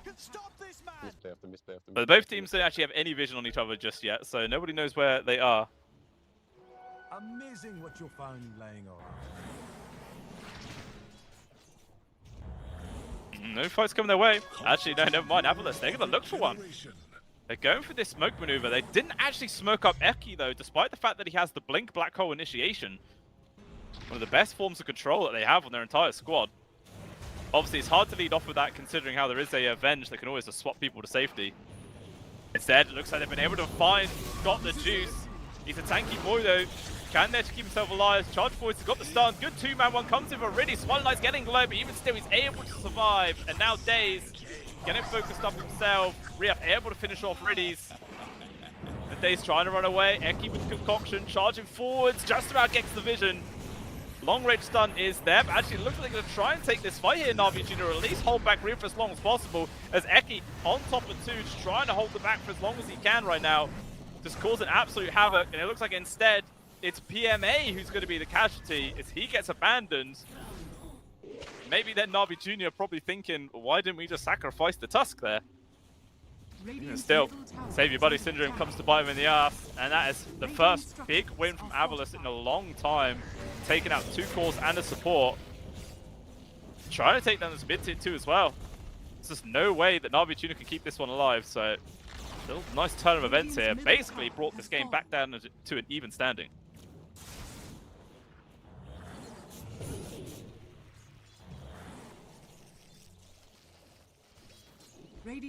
Yeah, I think 100% these two teams have a gentleman's agreement not to get any crits. So I think Riaf has a Daedalus coming. Like 100%, I feel like he probably prioritizes a crit over that one. Smiling Knight still doesn't have one queued. Got the Juice, doesn't have one. Niku doesn't have one. Yeah. 100% there is a gentleman's agreement going on in this game, which is, to be honest, it's nice to see. Like, 'cause it is just busted. So I got the Juice though. In danger, but actually the turnaround comes and Riaf is actually the one to not die. The disruption actually keeps him alive, and he's able to jump off to the side. The graphic didn't show up there, so I thought he just died. But wow, he actually survived with like a sliver of HP. Insanely close, and actually it looks like Avalos are not going to give up the chase, charging for more. Eki blows himself up.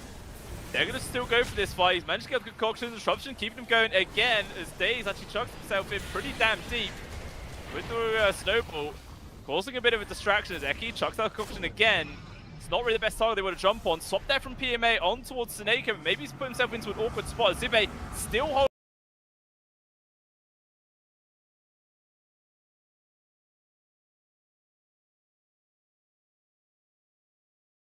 onto this black hole, does not want to drop it willy-nilly. As Riaf once again getting controlled up off to the side, but another disruption is there from Seneko, keeping him nice and healthy. Eki now being focused up. Still, the damn support Alchemist won't even die here. Seneko too getting low, eventually will fall, but at long last, out comes the black hole, but it gets cancelled so damn quickly. Doesn't really achieve all too much. Now Eki doesn't even chuck out his stun as Smiling Knight loses his life. Riaf as well, can't get anything done. And Eki has to just TP away. Extremely chaotic fight, but it is still Navi Jr. coming out ahead for a 4-for-1 exchange. And I feel like that's all just down to, I don't want to put all the blame on him, but if Zibe just used his black hole a little bit sooner, to be honest, just waited a bit too long. And it does just end up being an extremely clean fight for the side of Na'Vi Jr. 5,000 gold ahead now. Obviously, Roshan was still dead. They're in no position to try and take that one away.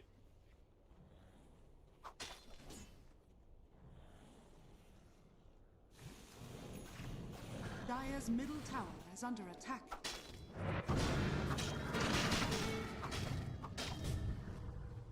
Although Roche is respawning in about 5 seconds.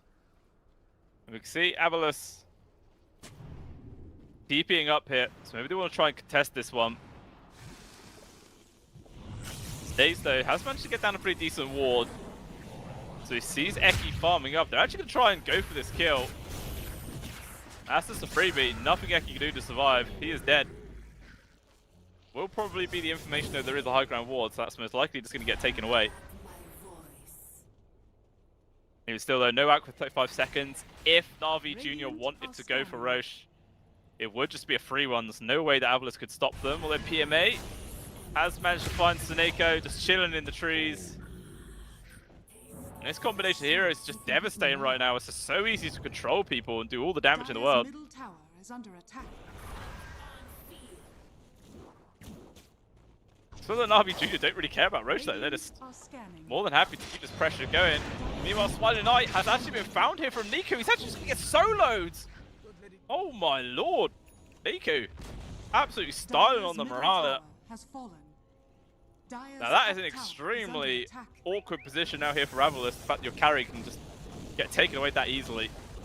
And obviously he's still queued up the BKB. And Smiling Knight was close to it, but having that death has set him back a little. Dire's top tower has fallen.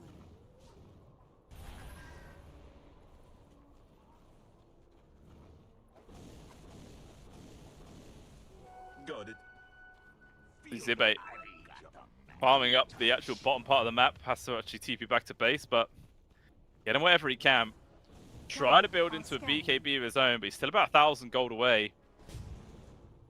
And then once he has that online, there is only 2 BKB piercing disables, be it the swap and the Walrus Punch.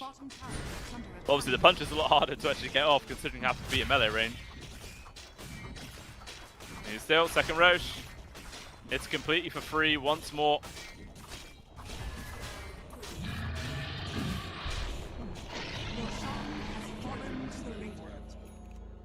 I swear that Roshan Roar was super delayed. Why did that come out so late? Unless they've changed the threshold, I just didn't know. PMA. Looks like he's managed to run in towards Seneko. Just going to solo him down, no problem. Smiling Knight goes for a TP. And he will get out of there. Very nicely done to evade danger himself. And they do actually avoid a pretty big gank, just the support that lose their life. Crimson Guard actually picked up Reki. It'd be nice to keep the whole team alive. If it makes that big of an impact. As a BKB is 200 gold away for Zibe. Coming out now for Smiling Knight as well. And maybe in this coming team fight, Avalus might be able to actually get a win here.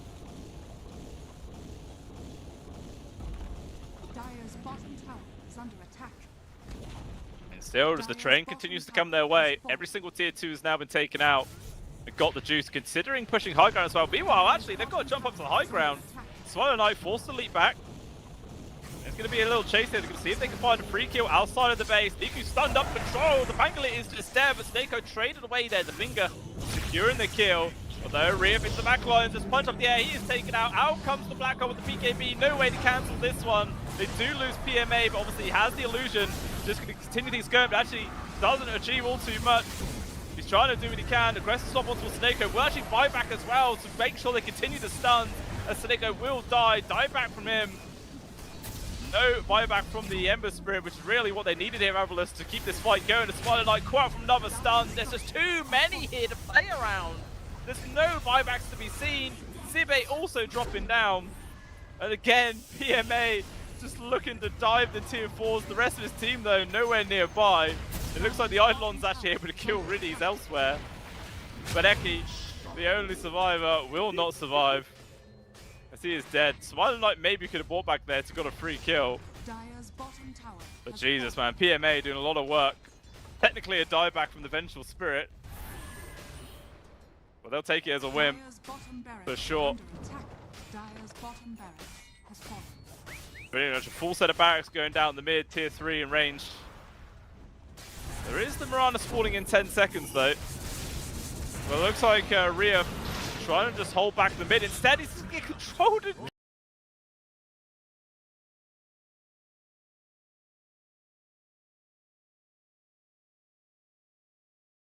killed. Oh my lord. Under attack. Dire's structures That's not good. are fortified. Alright, well there is definitely not a gentleman's agreement anymore as the Daedalus has been picked off and got the juice. Radiant's top If tower there is ever was a under gentleman's attack. agreement. But I feel like there had to have been, without a doubt. But it's looking like, unless some sort of miracle can come out here from Avalos, we might be looking at a game number 3 here, ladies and gentlemen. As another set of barracks gone in the mid. Dire's middle Eki has fallen. stun on towards Riddies. Top tower But just not really any good follow-up for themselves. And now they're top tier 3 getting seized to jump on towards the Mirana. Just look at all the chain stuns, stuff that they can do. Will have to buy it back. Zibe already using his own BKB, but no black hole to actually do anything with. And Nika with the Rolling Thunder. Just going to casually roll away. The right clicks of Smiling Knight are absolutely pitiful. And look at that. He's now got all the Chrysalis's cubes. Question is, will this game go on long enough for them to actually be able to build that many? I don't know. Precious bounty. 20,000 gold lead here for the side of Navi Jr. All 3 cores comfortably top the net worth chart. And they're just not done. They're going to keep going. Still got Aegis for another minute for crying out loud. Absolutely no fear in the world. Dire's top tower is under attack. Dire's top tower has fallen. Just chucking spells out. Trying to delay this push, but even with the Crimson Guard, everything's done so quickly. Look at this, the swap on towards Rhea. He's just dead, 50 seconds in the dirt, and now the rest of the team gonna crumble to pieces. Azibe, no BKB, no hope. Smiling Knight, all he can do is run away. The start off stun from Day is just so much control coming out from this Na'Vi squad. It's fantastic to see. Dire's top barracks The has Megas are now secured. And most likely the game is Smiling Knight saved there from disruption from Snako, but unfortunately it's going to do very little here to actually change the outcome of this game number 2, as we are now going to be seeing a third, ladies and gentlemen. Okay, Black Hole, kill on towards 2 with the buyback. Got the juice. Okay, I was half expecting them to cancel the GG there. That would have been funny, but yeah. Very nice win coming out there from Navi Jr. It was just all them. I'm kind of surprised just how well all of these lanes went. Like the Pangolier got a solo kill in the mid lane, just completely crushed Riaf on supposedly one of Riaf's favorite heroes as well, the Ember Spirit. Plays the heck out of that thing, but still just couldn't match up. Zibe on the Enigma lost his life multiple times at the bot lane against a Dragon Knight and Lion combo. Like, Tusk combo, sorry. Like, I don't know. Absolutely phenomenal plays coming out from Navi Jr. there in that game. They just completely disregarded game number 1. Did not care whatsoever. They just came flowing on in and absolutely smacked them down here in this game number 2. I honestly don't know. Like, I was saying in the game about a gentleman's agreement for the crits. We didn't see one until the very end. Maybe got the juice, bought it because he was like, oh, the game's already over. I'm just going to buy it because why not? But then immediately Smiling Knight queued up too.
tune for the reserve time.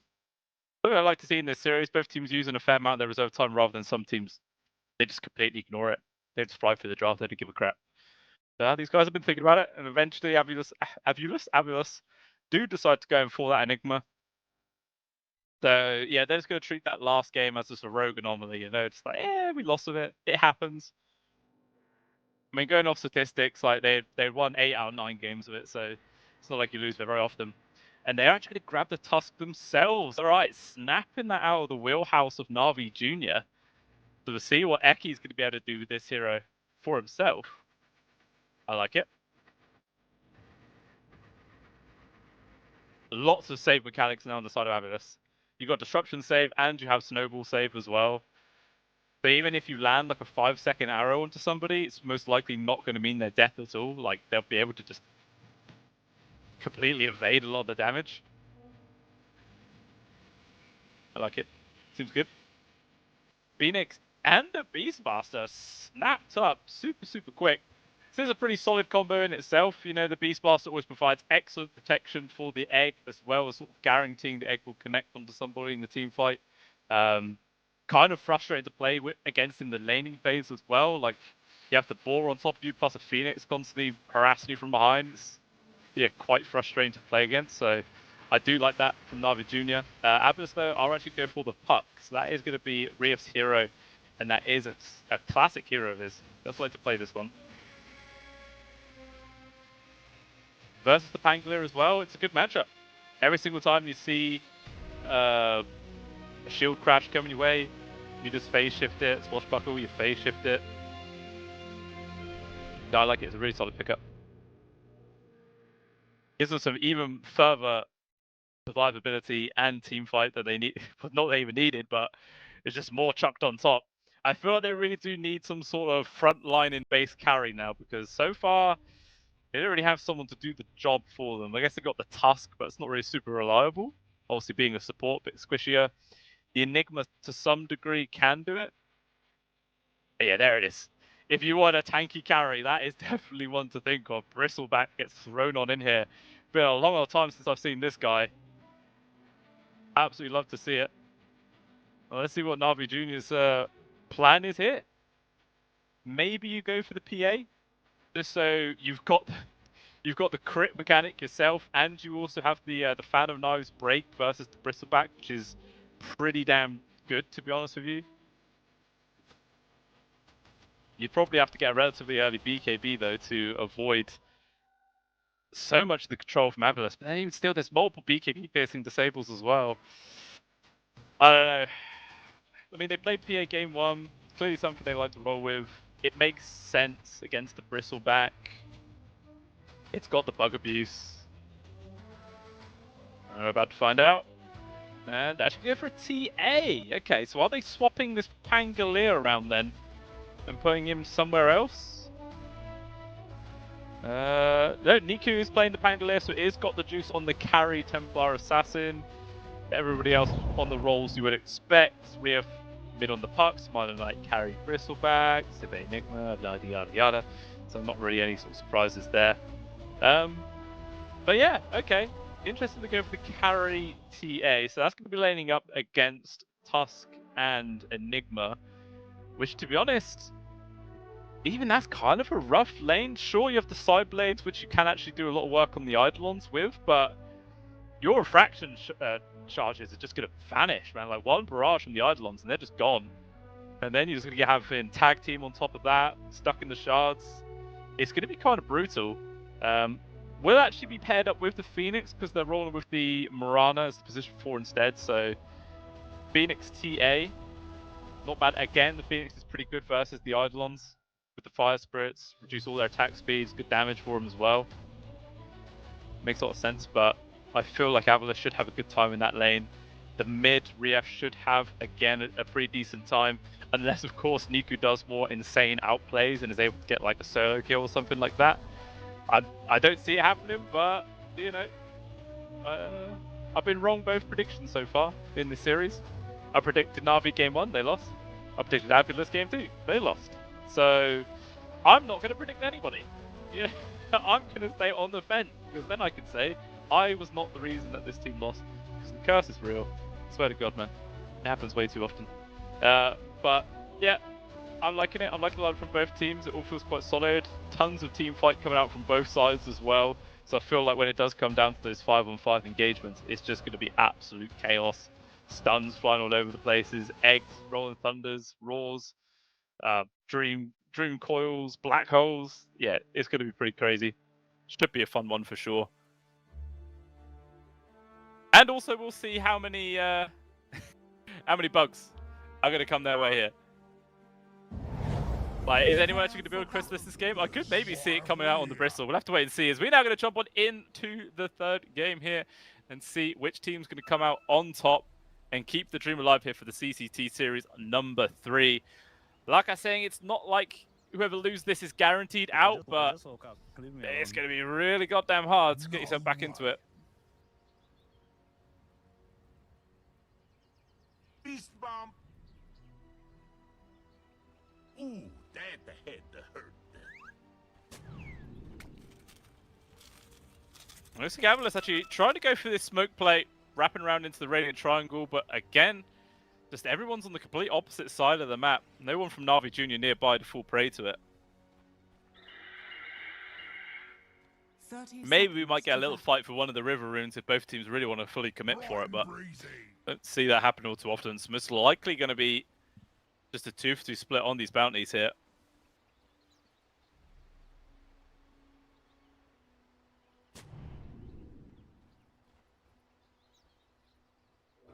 Not sure if the Dire Observer Ward saw the radio one get placed by the river or not.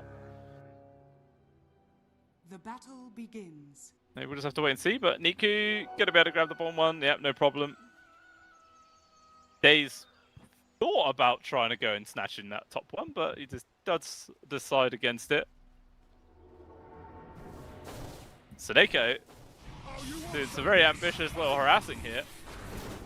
Gonna force some pretty easy damage out onto Daze. Maybe we'll just try and force him to level leap level 1. He does hold off on that. Would have been pretty hard for his lane if he did have to commit for that spell.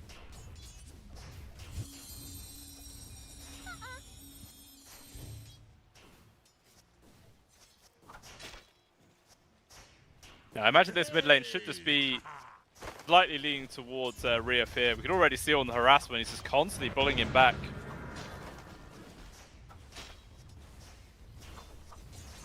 Just so easy to harass with those right clicks early on. Maybe we'll start to see it change as Niku is able to get a second point into Swashbuckle. Maybe he might start trying to chuck the hurt back the other way.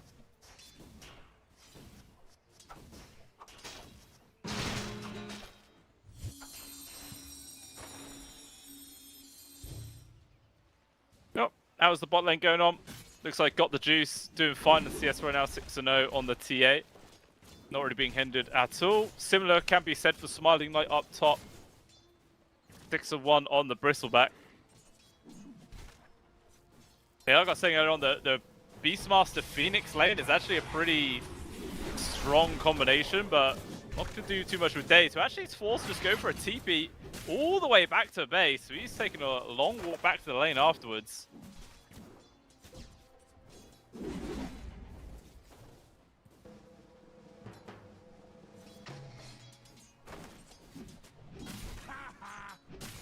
Even still, it just feels like this poor old Mirana, very, very squishy, especially with the arrow on level 1, just couldn't really get himself out of that awkward situation.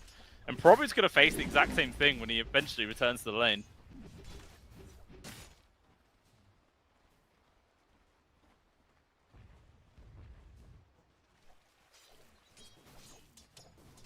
It's mid lane though. Still ever so slightly leaning towards Rhea Fit. Not really significant by any means. Could potentially see some rotations coming from the supports. The Mirana could come on into this mid, potentially the Tusk and Seneko both. Obviously, it's hard to land a rogue arrow just on a puck without any sort of setup. Nothing Nico could do there.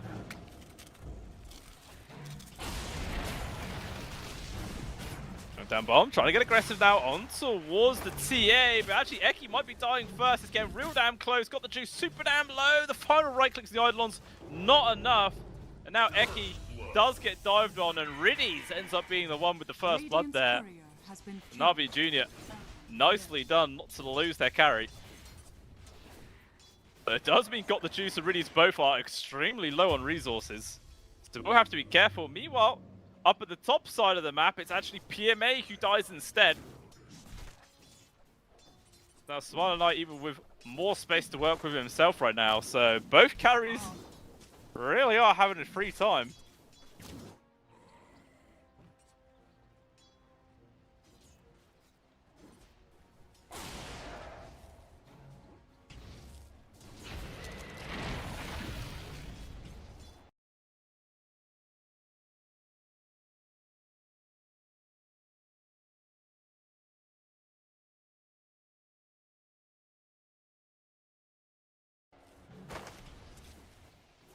Precious bounty.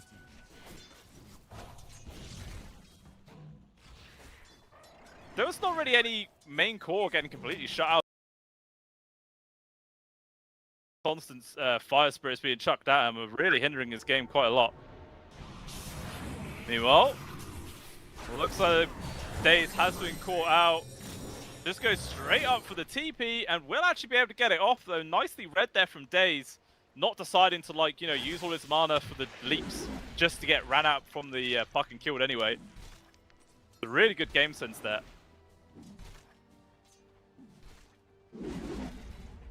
We are actually now starting to see Niku leading the CS in this mid lane. Because the damage output has just been too high for Riaf to deal with.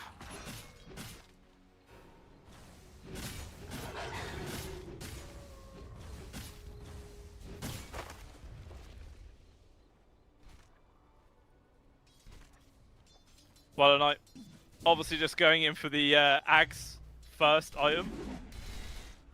Pretty standard stuff there, coming out from a carry 8 Bristleback.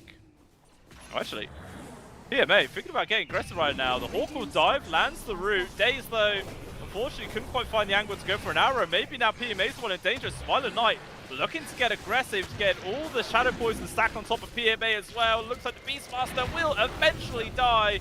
He does drop it. Here comes the retaliation. Riddies is here. They do get the trade on towards Smiling Knight. Now Eki in danger. They have to run away as the TP comes in from Niku. Can he kill both supports? That's the question. Secures the one on towards Eki.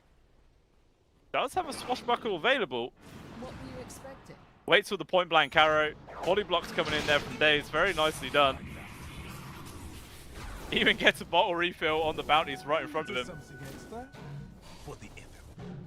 But how is Sneko still alive, man? He should have died a long time ago. He just sees one hit. Niku gives up, but it doesn't matter. Riddies does find him. So eventually, Sneko does fall down. Ends up being 3 kills for 1 there, favoring Na'Vi Jr. And maybe actually it's not even done yet. As Smiling Knight comes in to take the Lotus, but Niku's still here. Just rolls on in with the Rolling Thunder. Arrow lands. And that's an easy peasy kill on towards the enemy carry. And obviously that is the Bristleback dead for 15 seconds with no TP as well. You have to make a slow walk back to the lane. Meanwhile, down the bottom, it looks like they're trying to make some plays of their own Ambulance. And they managed to find Got the Juice. They do respond by taking down the enemy carry of their own, but obviously where the Bristol died 2 times in a row, slightly more impactful. Still, they are very similar in terms of net worth though.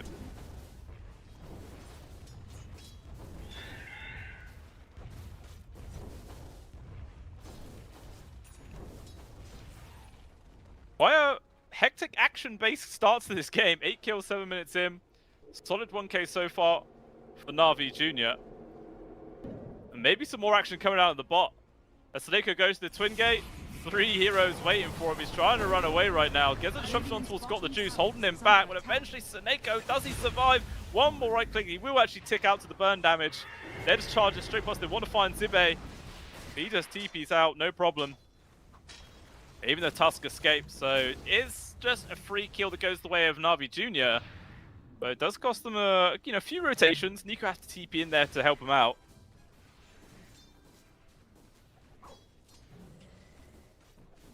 Radiant's middle tower is under attack. And 5 damage from Riaf. They're actually going to try and make a play on towards Niku mid by the looks. Bangalore in danger. We'll be able to get the Rolling Thunder off with all that damage protection. He's going to be fine. Actually, the Roar comes through, and it's Riaf the one to die instead. Now Niku try and run away. Niku charging one in. The double jump, enough to finish him off. That's how it's done. Things continuing to go downhill here for the side of Avulus. This can't seem to get a successful play going. It was quite ambitious to go for that kill on towards Niku. Very close actually to finding him, but just the double shield crash damage reduction, so insane. Zibe maybe in danger. Eidolons were actually getting used there to get the side blades, but Rias TP'd in. He can't even really change anything. He now has to just walk back to his lane. Not able to find anything to all those days. Is he trying to go for a solo kill here on towards Zibe? Enigma though just does not show himself. He is fine. Exciting, but I don't have much choice. I actually see Riaf there underneath that observer ward. Maybe Daze might go for the kill if he lands a big arrow.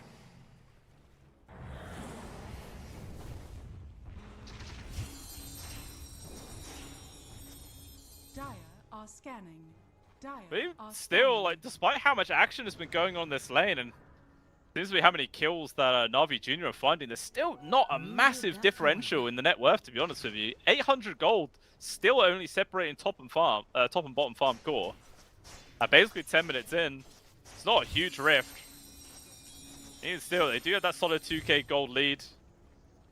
Support seems to be a big majority of that, considering how poor Reki is.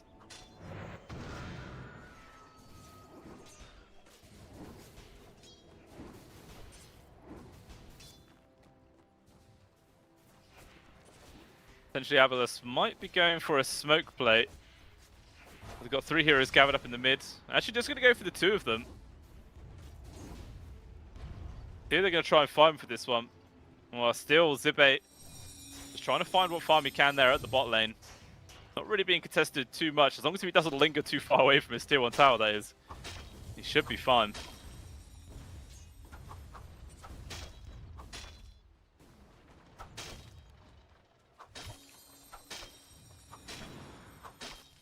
Looks like they managed to drag in the Bristle as well with the smoke. And they found a quad stack actually in the Radiant Triangle area. If Avulus can snatch these creeps away, it's going to be big. Shadow poisons are all there. Okay, actually, Seneko kills a lot of them. That's a little bit of a whoops. They've just taken away an entire quad stack of Ancients. That's absolutely massive right now. They're going to try and get some sort of retaliation here, Na'Vi Jr. Question is, who do they find? It looks like they're going to try and go for Spider Knight. Raw start things off into the arrow. And that's all she wrote, folks. Even 3 points into Bristleback is just not enough to find the kill. The TP out as well there. From Eki, he's fine.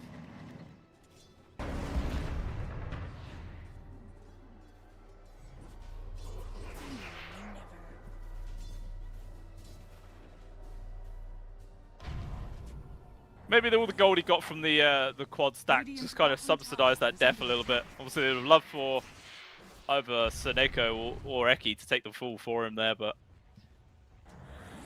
so you can't always rely on your supports to die for you. You on mid.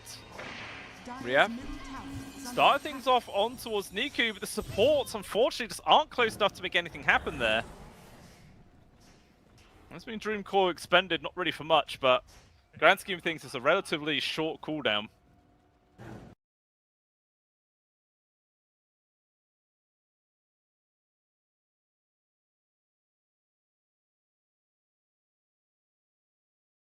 We'll be back up in just a minute. Eki. Jukes him through the trees, he's fine. Scary amount of damage though, just from one use of the meld.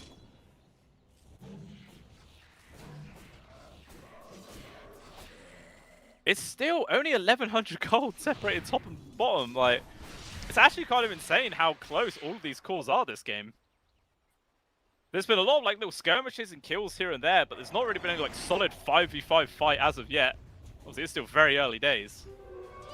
But maybe we could be seeing one soon, as Zibe actually elected to go for the Blink Dagger first item here. So looking to try and make a play with it.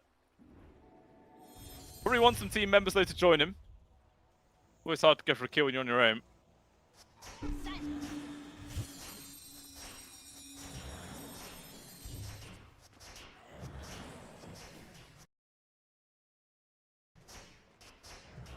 But Niku actually already has his first Chrysalis on the board.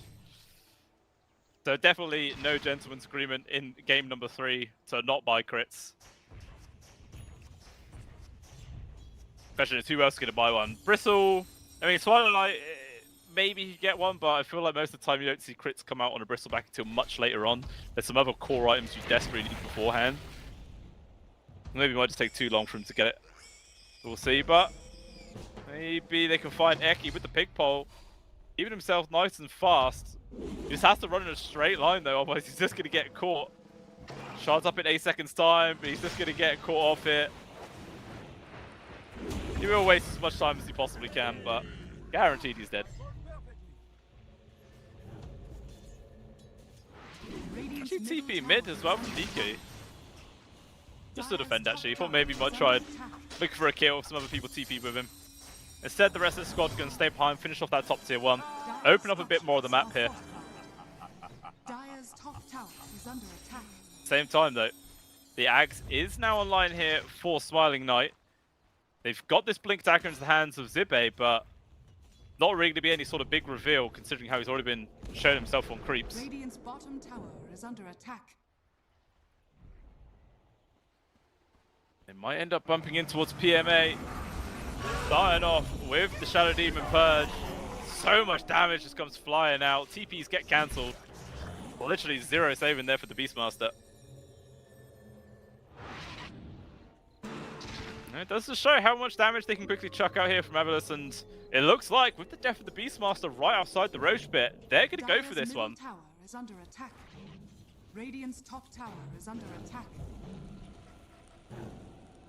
It is actually getting pinged out, so I think they know it here from Na'Vi June that this is going on. But don't believe they're going to be able to get it in time at all to try and stop this one. They will eventually be going down. Question is, do they give it to Riaf or do they give it to Smiling Knight? I imagine they might just give it to Smiling Knight to use him as that frontliner. But yeah, they will.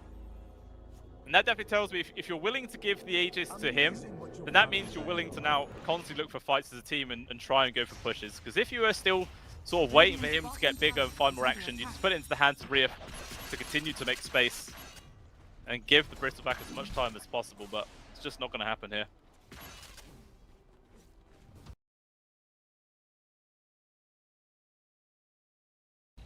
Dire's bottom tower is under attack.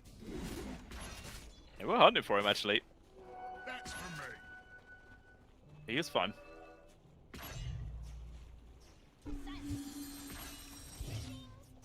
That's Smiling Knight moving himself over towards the mid lane. It looks like Beverless want to try and go for a kill here on towards Niku, although the Dream Core's already broken down. The Demonic Purge doing some good damage, but Niku with the Rolling Thunder, he's able to get himself out of there. Smiling Knight, hit from the Roy, he's able to actually turn around just in time though, but even still, it's just so many forms of control. They will find the kill. Reese will lose his first life. Black Hole gets dropped there from Zibe, only landing on towards PMA. It doesn't last all too long, but now the second life of Smiling Knight, see how much work he can do. So be able to find the kill on towards the Beastmaster yet again. Smiling Knight looking for days. But obviously with no ways to lock him down, just easily jumps out of that. Tier 1 tower falls as well. It's not the worst trade in the world in there, all honesty, for Na'Vi Jr. They take out 2, they lose the tier 1 tower, but it does cost them the Aegis at the end of the day. And that was a very new Aegis as well. If it had like 30 seconds, you'd feel kind of bad, but the fact that it's still like 4+ minutes left, not too sad about it. Meanwhile, looks like Sadeko is just a free kill. Trying to get that D-Ward before he dropped, but unfortunately it doesn't happen.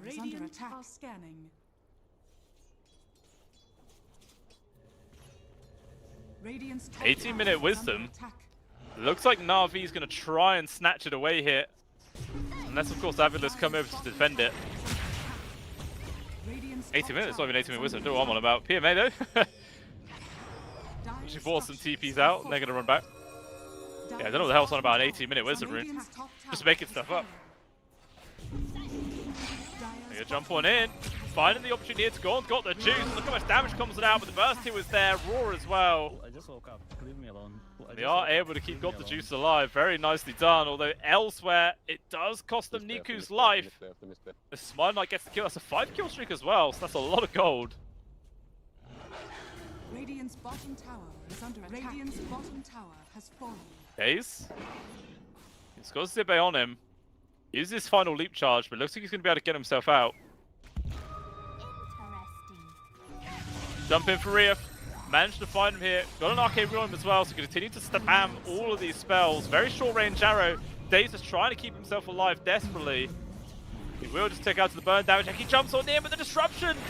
Unfortunately, at the same time there, but even still, they got the control, they got the damage, they got the kill. Able to take him out to boot. They are starting to see Avalus get a bit of a foothold in this game. So they found another one here on towards Riddies. Gets to dive away. Eki, very aggressive Blink Dagger. Has to now run. Niku thinking about pursuing for more, but everyone's still waiting there from Avalus to maybe go for a counterplay.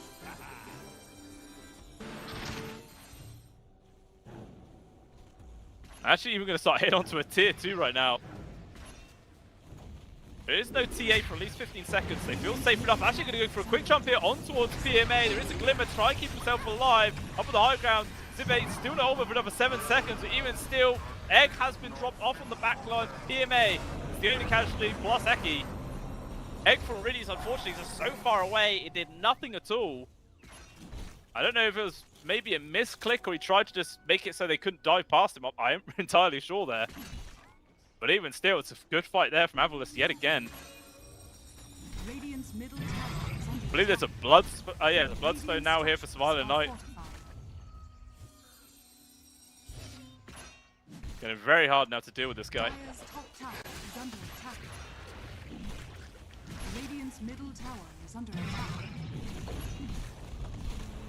Just going to bully down this tier 2. Disarms and spells, all from afar. Good disruption to avoid the arrow. Smiling Knight is fine. He's just going to continue to stay here and keep pushing in these buildings. Oh, Eki jumps on in, tries to go for some sort of initiation, but instead he just dies. Gets a little bit carried away from himself. But now, Avalus has to just disengage. They can't stay here without their Tusk. Immediately then it's all out.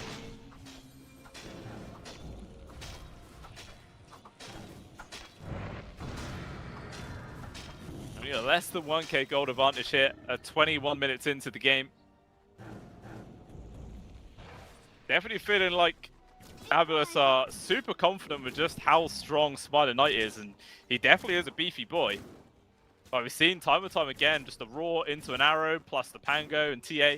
He can die very quickly, so it's going to be down to both Eki as well as Seneko being in the right place at the right time to get either that disruption save or the snowball.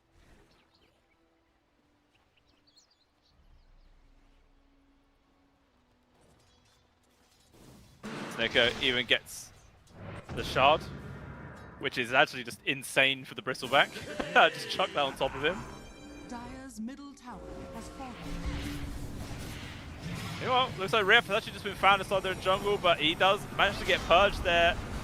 No problem, disengages. TP's all coming in, so Avalus still going to try and force this fight. They got the disruption on towards 1. Fantastic placement there with the black hole on towards 3. Even still gets cancelled, they lose the mate's life. But got the juice dies first. Egg pops those real Ekis, he will eventually fall down.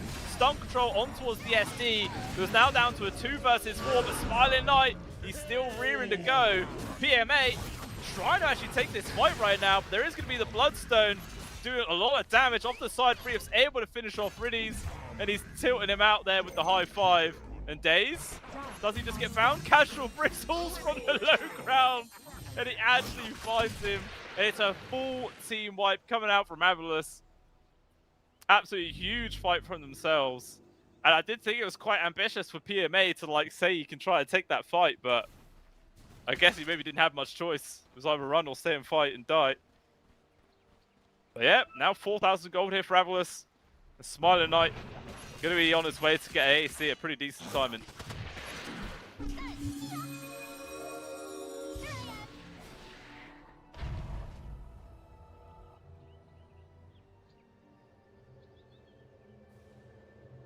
We'll see how quick second Roshan is as well.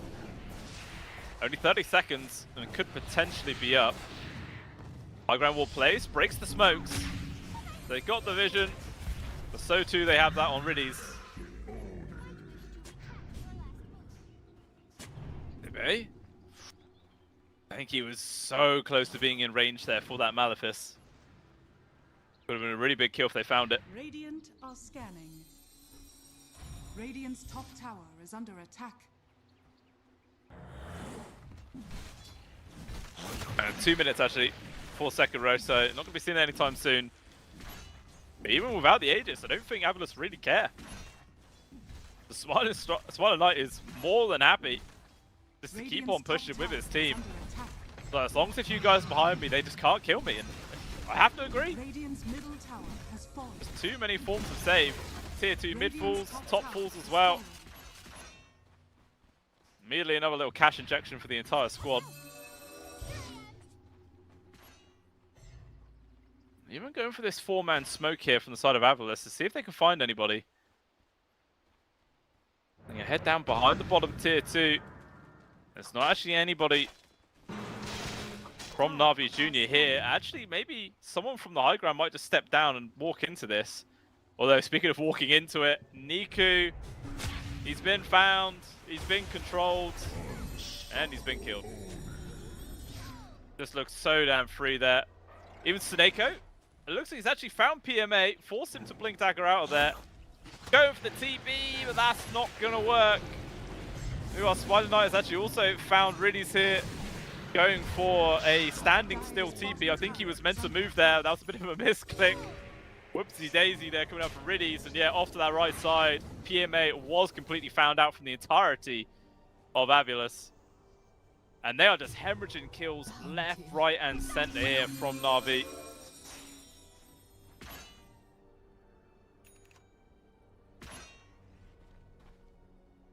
With Rosh up in just 10 seconds time, can 100% see Avalus just go for it. But again, they just don't care. They're just pushing high ground. Do another 20 seconds for the Beastmaster. Even if they could force his buyback, that's a win in itself, so they'd be happy. But now Swan Knight with their AC just freshly delivered. Push it on towards the Pangolier. Silence, he's able to run himself out there. Egg has been dropped, but it's so defensive.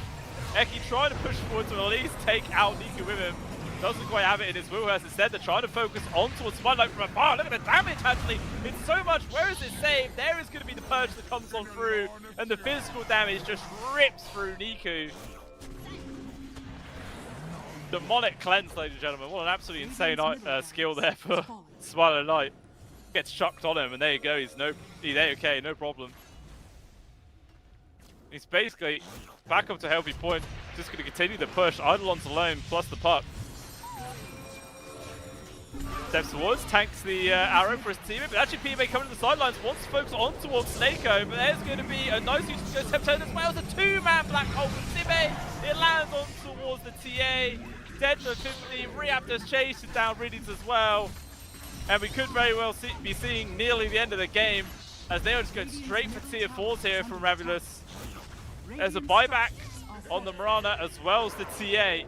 But I don't think Avalus care about that at all. They're just going to continue to go for the end here. They have no egg, they have no raw, they have no roll in the thunder, even if they're all back in the back lines. We see the Pengo trying to go for something, but unfortunately doesn't do anything at all. Daze is dead, and my lord, got the juice torn to shreds, so that is just it. Absolutely stomp of a game coming out there from Avalus in this third one. Yeah, man, that's Smiling Knight on the bristleback in the end, just basically unkillable with his team behind him. So many saves, the demonic cleanse as well was just absolutely fantastic, and he was just doing so much damage. I am going to check just to see what the final number was, because it seemed like he was doing just an insane amount. Actually, you know, Smiling Knight, he did 26,000 damage, which, to be honest, at a like 20-something minute game, Yeah, 27-minute game. That's pretty good. But Rief actually did 32 on the puck, so just completely outshining his carry there. He was doing a heck of a lot of work himself. Just really, really solid teamwork in general coming out there from Avalos. And this is what I was expecting from them in all games. The second one did go a little bit awry from them, not going to lie. I think maybe, I don't know, there was some interesting decisions about going for the carry Marana that potentially cost them that second game. Who knows? But regardless, it is going to be Avalos taking the win here. They pushed themselves an extra win up in the group stage. So they are now 2-1, tied for second place. So feeling a bit more comfortable at getting themselves through to the next stage of the CCT Series number 3. But Navi Junior now are in a very, very tight spot. They are now 1-2. They have to win their last game of the group stage, or they are guaranteed out of the tournament. So it is going to be a do or die situation for them there. I believe that series is coming up tomorrow. Maybe that's the day after. No, it is tomorrow. And that's actually the final series of the day as well. So it's going to be a very, very crucial one for Navi. But regardless, that is the end of the third series of the day. But we still have one more coming up for you guys. Very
V1DAR.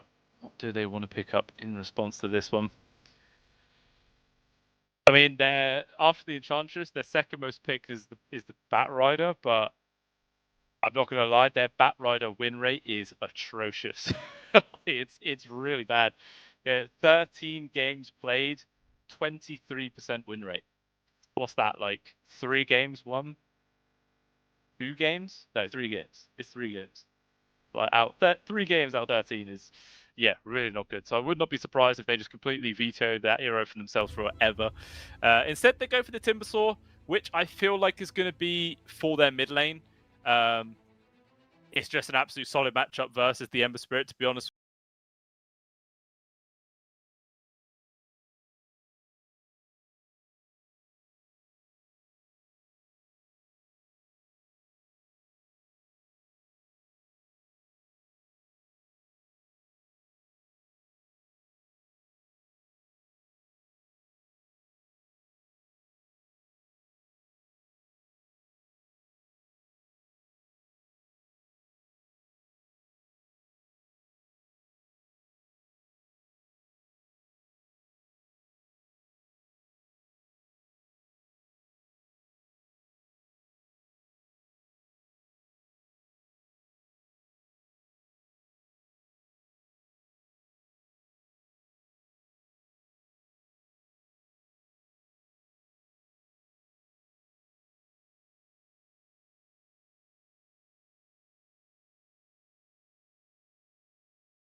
They really want to increase their win percentage with this Bat Rider, guys. They really, really do. Oh god, yeah, okay. Actually, let me see if I can limit that down. No, it is that. Oh my lord.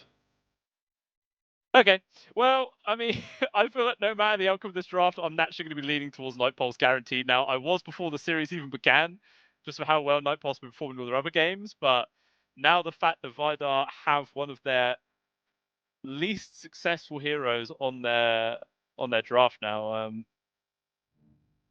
yeah, I'm I'm not feeling it. Oh dear, I don't know. It's weird. I mean, I suppose now at least they have some sort of grab for the for the core sniper. If like you can get an early blink or something like that on this Bat Rider and just try and then grab the sniper if there is, of course, a mid. Although again, it's most likely support. I just like to see mid. But even still, final picks yet to come out. Night Pulse taking away the Dazzle. I guess they are thinking that this is going to be a Dragon Knight carry. Timbersaw mid. Or, Timbersaw off lane, and then it could have been like the Dazzle mid kind of thing. Because again, there is still some decent flexibility here for the side of V1DAR. Meanwhile, Night Pulse looks pretty clear that they are after a off laner right now.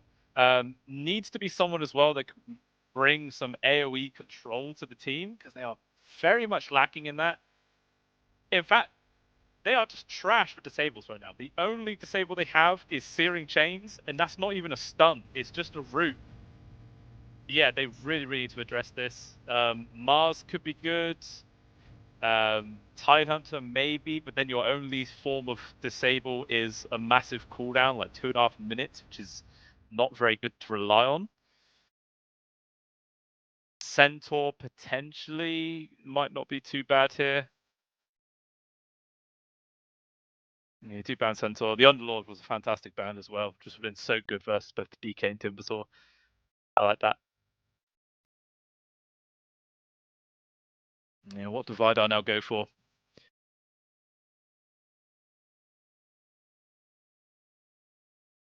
Unless they're going to grab someone with like even more flex just to see what the final pick of Night Pulse is going to be.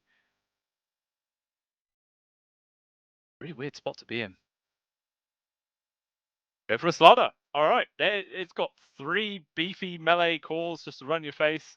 I mean, DK, maybe a range core, but even still, just 3 big old bodies. They just want to throw one in there. I feel like now the carry sniper or the mid sniper, sorry, would not be good at all. I feel like it definitely should be as support now. Because like if the Timber or the DK or Slardar gets on top of you, you're dead for sure. So just leave that thing as the support. Carry Weaver, even that to some degree still sounds pretty awful. Like Blink, bash from Slardar into Crush, into Dragon Tail, Flaming Lasso, you're just dead. There's not really any save mechanic from your supports. If it is Sniper, Chen, like all you have is the Hand God, I guess, which is awful. I mean, it's not awful. It gives you a burst heal, but I feel like after all of that disable from V1DAR and the amount of damage they can chuck out, it's not going to make any difference. You're still going to die. So I feel like they want a completely new carry. They go for a Viper, so I guess they are actually keeping the Viper carry. Yeah, I believe they are. Warwick on the Ember Spirit, Cammy taking the Weaver, Janta on the Sniper, till the end of Chen, expecting Toby playing the Viper there. I mean, to be honest, on pen and paper, I much prefer Fider's Gaming's lineup here. It feels really well rounded. They got the saves from the Shadow Demon, they've got the catch from the Batrider, they've got 3 very tanky in-your-face cores which can just run at people and just cause absolute havoc. Tons of stuns amongst all of them. Meanwhile, Night Pulse, the Viper still didn't add any stuns, so all they have is a Searing Chains, and that is it. Maybe if, till the end gets an army of Centaurs, then you have a load of Stomps, but it's not exactly the best thing to bank on. Yeah, I feel like lineup-wise, V1DAR is in a really, really solid spot here in this game number 1. But that being said, Night Pulses looked really strong this tournament, and V1DAR have one of their least successful heroes of the Batrider. Like I was saying, they've played it 13 times. They've only won 3 games. I don't know. Those percentages do not spell amazing for me, to be honest with you. Like, I like to go where the numbers are telling me to go, and unfortunately, the numbers are telling me to go for the side of Night Pulse here. But I feel like I've had a failed guess every single time so far today. Like, I've been cursing people left, right, and center. So, wait. 5-on-5 smoke, just to get down some wards though. Or get one as the mid. Danta getting the one up top as well. And V1DAR getting some more wards down. Lane ward as well, play some Groom. Yeah, I mean, if I didn't see the team names, I would 100% be favoring Dire right now, for sure. But I don't know. I don't know. We'll just have to wait and see, guys. There's not much else I can say on that matter.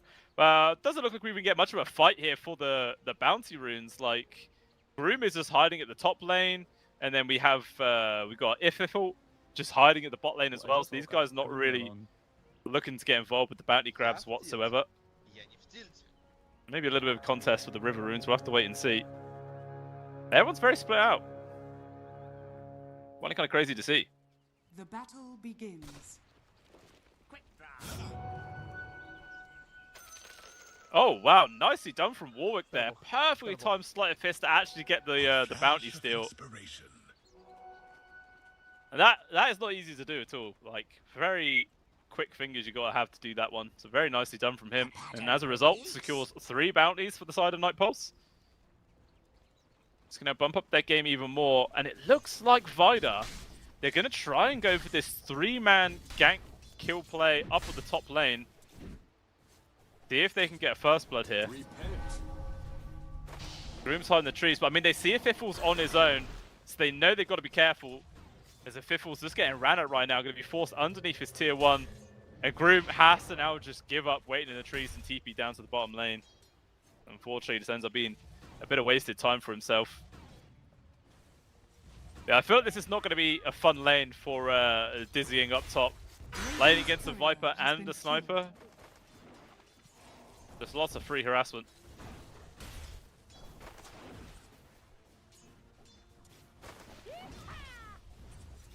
Oh, the spot lane though. Cammy, I feel like he potentially could get burst down. Well, the slow damage you get in from the battle ride, then all of a sudden a Fiffle just gets on top of you with like 2-point whirl and death and a timber chain and potentially just blow you up. There's the downside of the Weaver. You're an extremely squishy hero at the end of the day. But yeah, Warwick, mid on the Ember versus the Slardar. I didn't actually note on that, but yeah, it was the Slardar that went mid instead of the Timbersaw. Could really have gone either way, to be honest. Like, V1DAR could have put it, like, to swap those two around. It would have probably felt kind of the same. But I guess the Timbersaw slightly better versus the Chen, because you've got a bit more AoE damage to deal with all the creeps. Even still, having an absolutely fantastic time in this mid. Difference 10 and 5 against Warwick's 4 and 2. So really is controlling out this Ember Spirit's game. And this is the downside of first picking your mid. Like, you thought he was going to be laning up against the Timbersaw. It was going to be hard. But to still get a hard lane with a Slardar instead.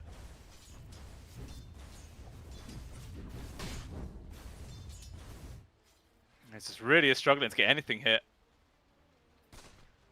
Difference is going to be able to get the bottle refill at the bot lane, or the bottom river room. Warwick though is going to be able to do the same up top.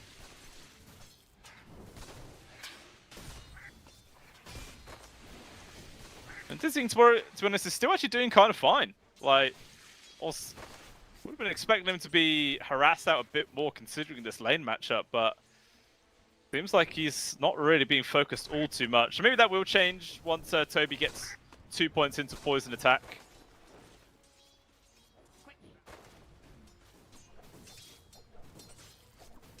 3-minute Lotuses, and it looks like Night Pulse were able to secure both of them.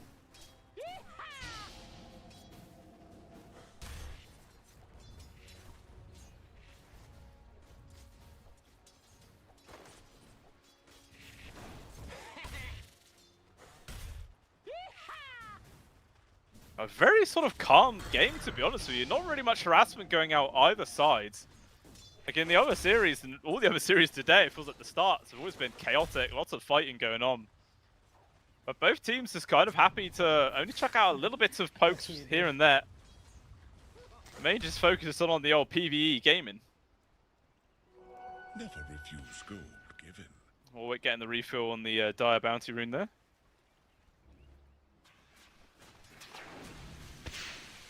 Up top, Dizzying. There's some good harassment coming his way. Just the scat shop shrapnel. It does do a lot of damage. Pretty much no committal for it either. I still feel like it'd been funny to see the sniper go mid. I know it would have been awful. But I mean, I feel like he'd probably be having a better time compared to an Ember Spirit right now, regardless. Because the CS differential in the mid is getting a little bit out of hand. 25 and 10 difference. So you're only 13 and 3 of Warwick. Like, every single time he steps forward, just get bullied back again and again. Fiffle as well is actually taking a decent amount of harassment in the bot lane. Like, Cammy's doing nicely on this bug. 26 and 9. This little creep army coming out from till the end is doing a good job at holding him back.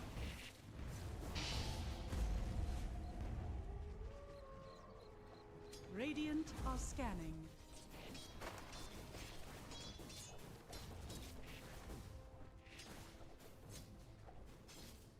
Toby running down Death Domain up top. Looks like the Shadow Demon will be dying as soon as he comes back into this one. He will go, and now potentially Dizzying also in danger. But look at that damage, absolutely insane. Dizzying though trying to run himself into the trees, just can't quite escape. There is a 2-for-1 exchange going the way of Night Pulse. First blood as well going over towards Toby. They're very happy with that one, but you know, the one little sliver of hope, little shining light there was the fact that they got solo experience on towards one, but Warwick in the mid lane, he's just dead. Nothing to do. Janto actually TP's in for this one. That's some good poking back.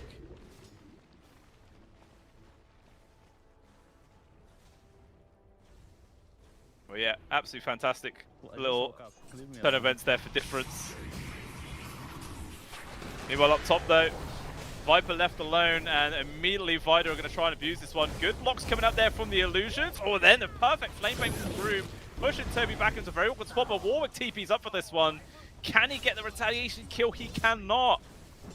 Toby dies for nothing.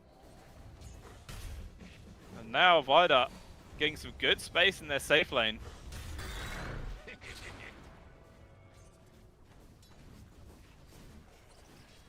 And Janto feels like he's actually just maybe going to become the mid laner. I don't know. Just sits himself in this mid. Like I said, definitely have a better time versus a Slala. Still feels odd. 7-minute Wisdom Rune coming up. Death Domain waiting for the opportunity to run closer. There is a scan already down. Going to start proccing. Do they at least grab it? The headshot slows. Oh, denied from Janta. Feels real rough to have to deny your own Wisdom Rune, but sometimes you just got to do what you got to do. And he could not deny himself there to the Ancients. Nice try. But to be honest, you know, you don't get the experience when the damage is done. You do take that away from the other team. And where you secure your own, you'll definitely take that. And that right there is the power of a support sniper. You know, the instant travel time on your auto attacks. If that was any other support, that would not have happened. You know, Rubik, Jakira, anything like that. No way to deny that one. Meanwhile, the Fiffle down bottom, in danger right now, is Kami trying to go for the solo kill. Timber chains away. Kami running around the side, but has to run through the creeps. Meanwhile, up top, the action actually continues. Death Domain goes down. Janto with the point blank ultimate just blasts Groom in the face. But now maybe Warwick's the one in danger. Difference comes on through, and just look at that damage. Absolutely annihilates this Ember Spirit. And this game is just really turning into quite a hectic one now. It's just endless fighting happening at this top. Toby steps forward. He's only level 4 still on this Viper as Difference just rolls on through. They get another kill. And I feel like this is one of those games where the sniper just needs to build, I don't know, build as a carry or something like that. Get some damage. Because so far your other cores are just getting absolutely torn to pieces right now. It's really only Cammy on the Weaver who's having a good time this game. Everybody else, not so much. Actually, I mean, it could be worse. You could be in a Fiffle situation who actually does have 200 less gold than Janta. And I don't think I have to tell you guys that position 3 having less gold than a Pulse 4 and 9 minutes in, it's not good. It's really not good.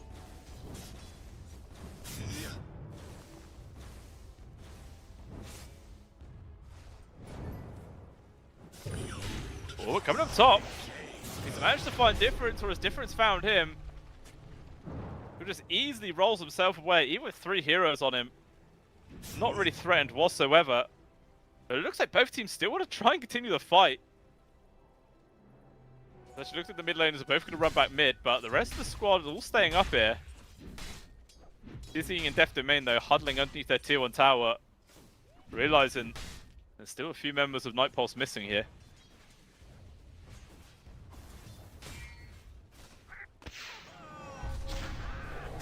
Oh, Death Domain steps out of position. Well, it looks like they will just be dying. Janta taking that one down.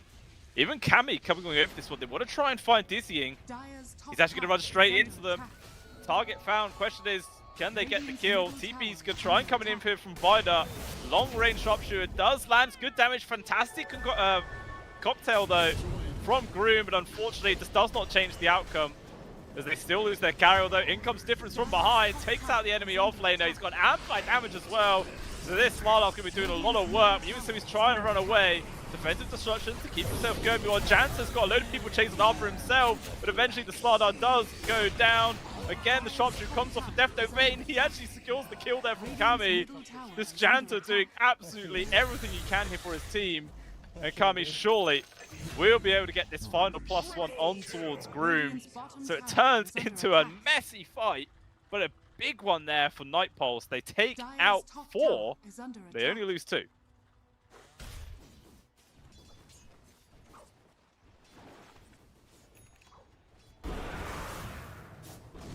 Dire's top tower is under attack.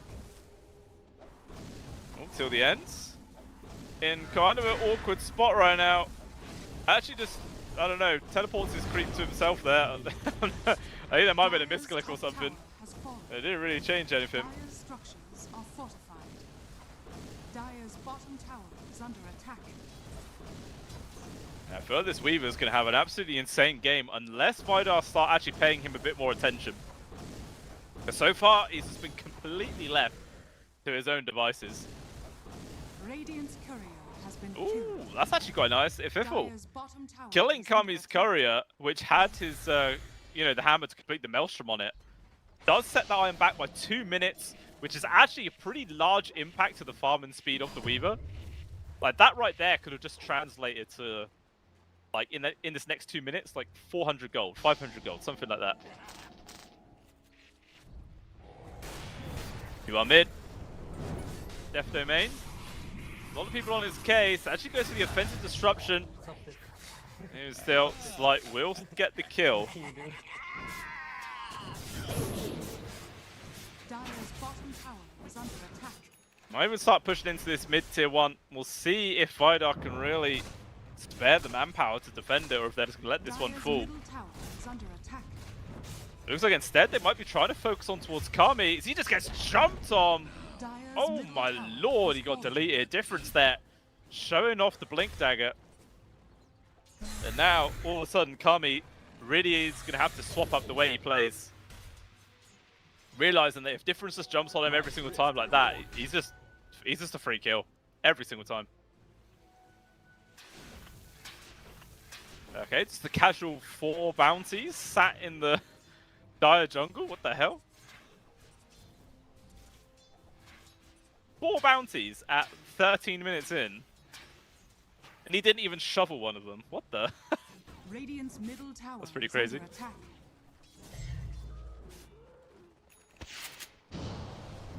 Broom. Caught out. Dire's bottom tower Easy is under kill. attack. Dire's Right, in comes the retaliation there from V1DAR. They want to take this fight, both until the end. Just look how quickly people drop down. Now Kami trying to stand his ground, hit for the first stun. See the bashes come through. They do. He just can't use his ultimate in time. Warwick trying to get some sort of trade, but so far V1DAR is just picking them to pieces. Everybody dropping like flies, able to dodge the blink stun there, comes in from Difference. The Fiffle will drop there to the dot damage from Toby.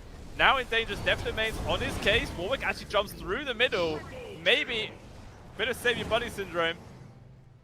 That's Difference. Wanting to try and chase for more. Until the end respawns will fill up the bottle, but regardless, it's a massive victory there for V1DAR. They take out 4, they only lose 1. Yeah, it's... I don't know, they need something here for Kami to keep him alive. He's just so damn squishy. Literally just dies instantly in these fights. Oh, Groom. Very ambitious to try and steal the enemy creeps whilst they're all respawning. Flaming Lasso. Doesn't really do too much. Yeah, I mean, he did kill some creeps, but yeah, really weird choice to be there. I really love spamming that voice line. They're really trying to rub it in.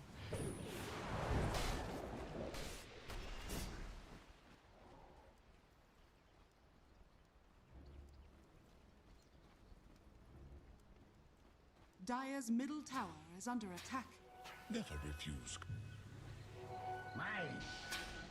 And still, this game feels extremely even. 14 to 14. Is under attack. Just about a 2k gold lead for Night Pulse's Death Domain. Ooh. Walks into quite a few enemy heroes. Disruption's going to be there to avoid the assassinate, but unfortunately just delays the inevitable. Though maybe V1DAR want to try and go for some sort of counterplay till the end. Already using the Hand of God. Realised that if maybe he didn't use it now, he wouldn't have got a chance to. As Difference jumps on in, good two-man stun. Burstill comes in with the mechanism as well. Everything else, he's actually able to walk himself out of that one. Maybe now the counterplay is come. He's turned up. Difference will be able to get one more Guardian sprint. And he is out. So after all that, it's actually just an Echo to die. But till the end, actually pretty damn tanky, to be honest with you. Was expecting him just to fall to pieces there.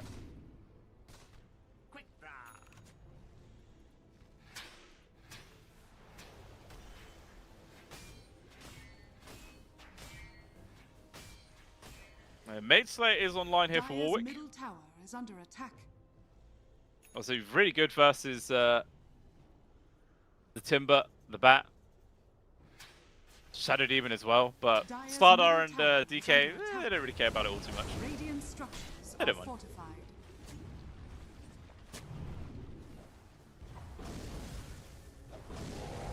And everybody's here from V1DAR. They really want to try and take down this mid-tier 1 tower, or at least bait out the DK. Radiant's bottom And it looks like tower Nightpulse, is they're under taking the attack. bait. They're all coming down here, going to be getting into this 5-on-5 fight. Mid-tier 1 probably will still be going down, jumping from Difference, the two-man stun, but maybe the retaliation comes on through. Lots of burst damage from a fast Slardar, trying to run away, but not fast enough. And now Piffle will be able to get the chains out. Still took a lot of damage, and it looks like Groom will successfully be able to distract the entirety of Night Pulse away from the rest of his team. And there's 2 kills to go the way of Night Pulse. Obviously, the Slardar being a huge one there. Radiant's bottom tower has been denied. Isn't really enough though to slow down the progress of Dizzying, because this DK is really just farming away freely. In the Roche Pit they go. Literally no read this is going on from V1DAR, even if they did. No way to stop it. Clouds are scanning. Radiant's middle tower is under attack. Dire's top tower is under attack. Has fallen to Alright, it's the Aegis into the hands of Warwick. I feel like maybe could have made an argument to put it into the hands of Kami, because we've seen several times before how quickly it is for him to get deleted as well. But actually saying that, since the last time he died, he's picked up quite a lot of health boosting items. Like, he's actually up to 1900 HP now, which is a decent amount. Now with a Glepnir on top, 2k.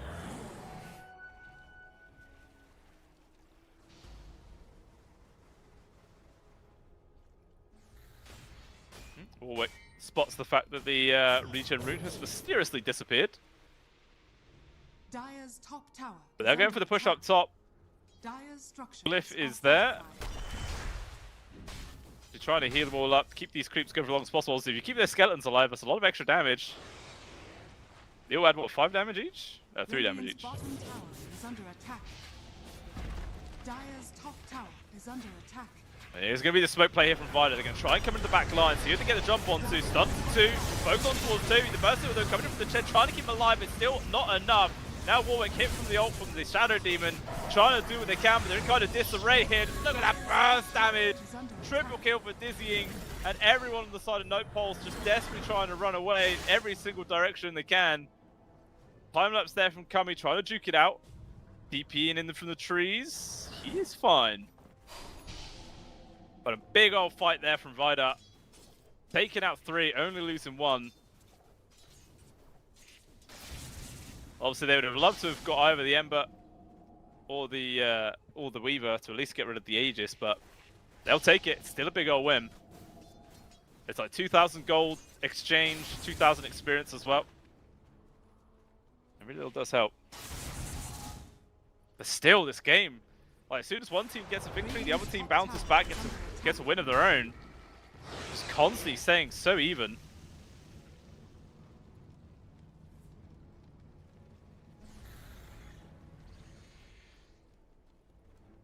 Kami actually has a butterfly queued up next. Radiant are scanning.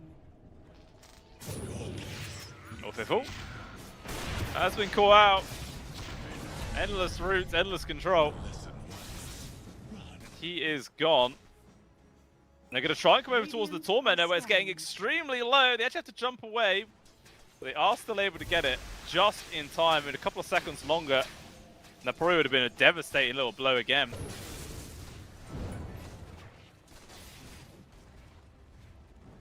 Dire's bottom tower. And they're going to continue the pressure here, Night Pulse. Another tier 2. And we'll be going down here. Dire's bottom tower has fallen. Still got the Aegis as well for another 2 minutes, so potentially they could just run mid as well. Why not? Keep this aggression going, because I feel like they know the longer this goes on, I feel like the harder it will get. Just considering the huge lack of disables that Night Pulse have, as I was mentioning in the draft. They're also going to grab both Wisdom Runes as well here for the side of Night Pulse.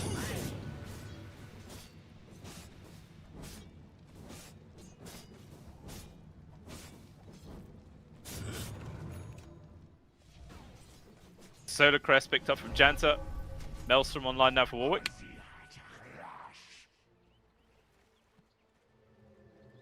Seems like they're not too interested in trying to use this final minute of the Aegis. Happy to sort of chill for now.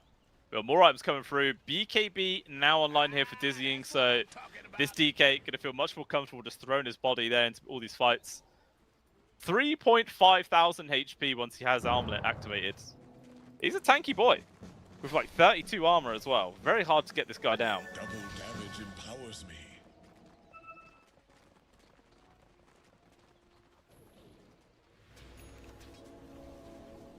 So V1DAR trying to take control of any parts of the map they can get into here.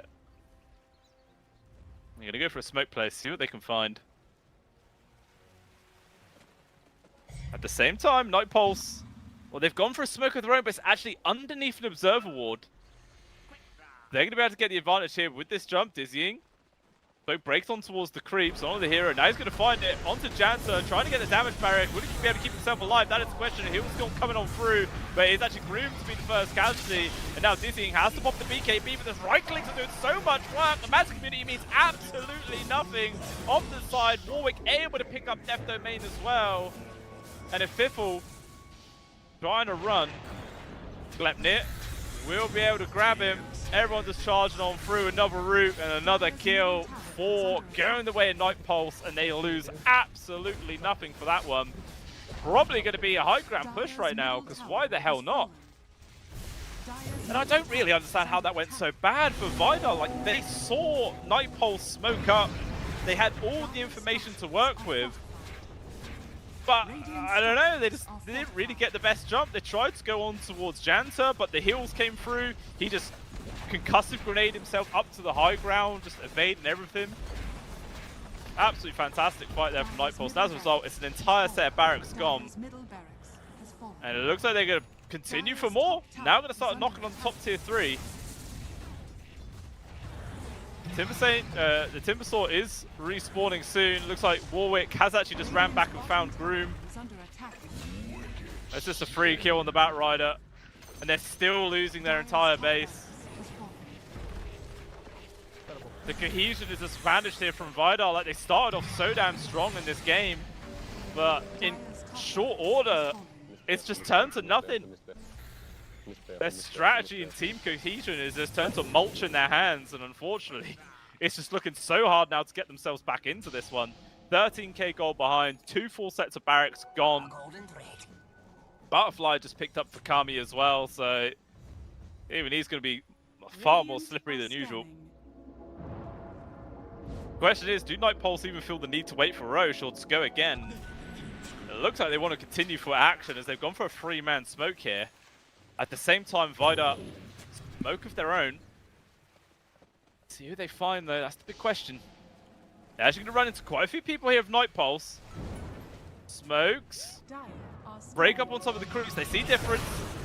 Not about to get the blood drop. It's actually a 3-man shackles to come out from Warwick. Absolutely perfect placement for himself. And Groom is just dead. Kami as well. Take a lot of damage from Dizzy. But just look at these burst heals. It means nothing at all. They can't get a single kill here. And somehow Night Pulse, They went from just taking loss after loss to just being basically unkillable. And I think that is, yeah, that's just it. GG is called, and Night Pulse absolutely dismantle V1DAR in just a few short minutes. Absolutely disgusting. I don't even know. I mean, I did say I was naturally favoring Night Pulse before this series even began. And then, I mean, I loved the draft from V1DAR. I thought it was actually pretty good. I saw how it definitely could work.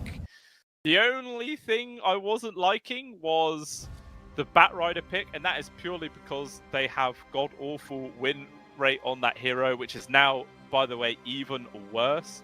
Like, it's now 14 games played, only 3 wins. Yeah, it's not great. I hope they just kind of steer away from this. So I'm not saying that game was particularly Groom's fault by any means, but I don't know. I just don't know where the teamwork vanished to. It was so damn good. But the Slardar crushed the mid lane, had basically a free time. The DK, once those rotations came on through, he had just all the space in the world. It was only really Kami on the Weaver who had any space at all to work with on the side of Night Pulse. But apparently that was all they needed, and then it was just all Night Pulse from that. I mean, I'm not going to lie, the support duo from Night Pulse was insane that game. Just the burst heals coming up from till the end, insane. Did so much work. Like, actually, what was his total heals? Where's that damn statistic? He's healed for 8,000. Doesn't sound like a lot, but to be honest, at a 25-minute game, that's actually a fair amount of life. Like, I'm not going to lie. That is some serious work. Janta was also like basically doing the same amount of damage as the rest of his cores. Like, he was up there with all of them. Just, yeah, a phenomenal game coming there from Night Pulse. Definitely showcasing why these guys are at the top of their groups. The question is, do V1DAR Gaming have what it takes to push this to a third game and maybe get the win? Because if they don't and they lose this series, they are guaranteed out of the CCT series number 3. They have to win this one for the hopes of getting through. Night Pulse, they couldn't care less about this game. Win or lose, they're still going through. They don't matter, but they're still just bringing the hurt. They're going to play the win. They don't want to give anything away for free. Not at all. So we will see, guys, what is going to happen. Jump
a first.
Siren, you could either disengage from the egg, or you could basically use it to negate everybody on the entire other team, and then you could just freely kill the egg and then go for the fight afterwards, like once that's been dealt with. So I love these two picks. Although response from V1DAR is actually going to be the Underlords. Pretty good versus the Naga Siren, all the AoE control for all the illusions, as well as the Firestorm damage to get rid of them. It feels good. Not really much impact for like the percentage-based damage against the other heroes, but I mean, it's solid enough versus the Naga Siren. And V1DAR! That is their first ever pick for the Rubik coming on out here. And I guess it's just try and steal Song. Warmest Kisses are kind of solid as well, but it depends if you have enough lockdown to really make that pan out. I don't know. Seems crazy. But the Ursa is actually the follow-up pick there from Night Pulse. So I guess this is a support Naga Siren then. Oz 5 Naga. Actually, maybe you can have it as the 4 Naga Siren and the 5 Snap, because Snapfire and Ursa is. It can be a pretty deadly laning combination, to be honest with you. You're cooking the Ursa in, gets a stun, gets him through wax off, Scout Blast to slow him down, more wax, more damage. It can be quite nasty, to be fair. But I feel like the times that I've seen a support Naga Siren, it's generally been the 5. We'll see what they're going to go for next. These final bans going to be coming through. V1DAR, yeah, pretty clear that they're looking for a carry now. As it looks like this Dazzle will be in the mid to go up versus this Ember Spirit. Rubik obviously with the Underlord off lane. Phoenix as the POS 5. I mean, you could put Rubik 5 if you so wish. And Night Pulse looking like they're after an offlaner. And V1DAR do take away both the Brewmaster and the Sand King. I was saying in the last game, they had like no disables at all, and I thought it was a big problem for them, and I thought they had to address that with their final pick of their offlaner, but they went for a Viper, and the Viper worked out fine. It was really, really good. They didn't need the disables, but This game, I feel like they got the CC kind of covered. You know, you've got the Searing Chains, got Cookie, the net as well. Not like an insane amount, but it's probably good enough.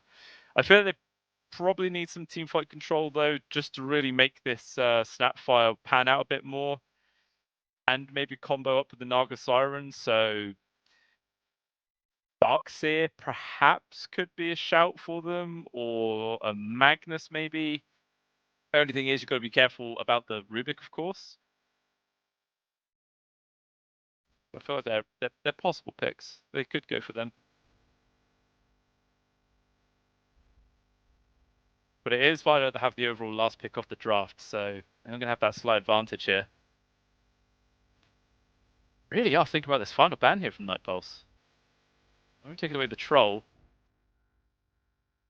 They're probably trying to keep in mind what offlaner they're going to go for, because they have the follow-up pick after this. So they're thinking, what does our offlaner not want to lane up against?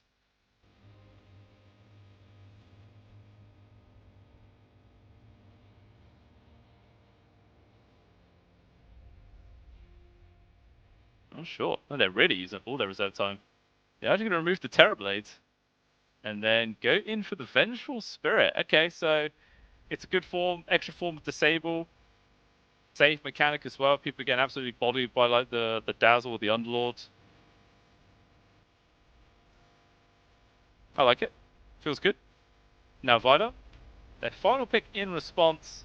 All the reserve time they could possibly hope for, but they're not even going to touch it. They don't care. They are going in for the Bristleback. We actually saw carry Bristle in the previous series. It crushed hard. It did ridiculous amount of work and damage. So I feel like it could definitely be strong in this game. Obviously, in the last time, it had tons of like save mechanics and support behind it, which, to be fair, this side also does. You know, you've got the Shallow Grave, you've got the I can't remember what the hell the Dazzle Heal's called now. Jesus, the name's completely left my head. But yeah, you've got all the saves and stuff from the Dazzle. You've got the heal from the Sunray. Once Rubik has the charge, you have the friendly telekinesis as well to get him out of danger. I quite like it. I feel like there's a good amount of support for this Bristle to really pop off this game. I feel like the Ursa matchup is still relatively decent for it, though. And one thing I will say is they don't have a natural break mechanic here from Night Pulse. So someone's most likely going to have to try and get a Silver Edge.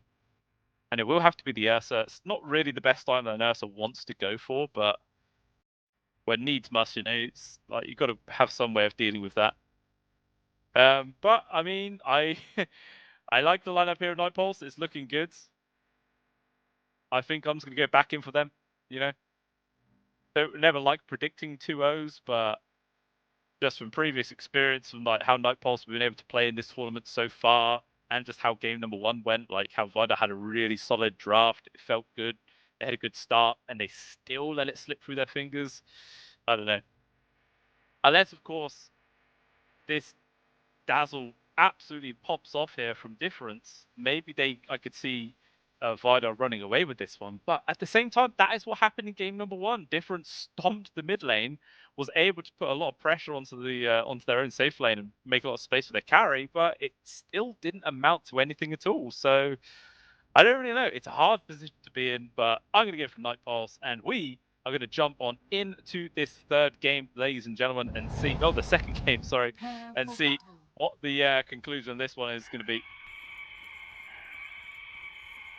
Like I said, I ain't hopeful here for V1DAR, but they've got to get this win. The reverse sweep is necessary for them.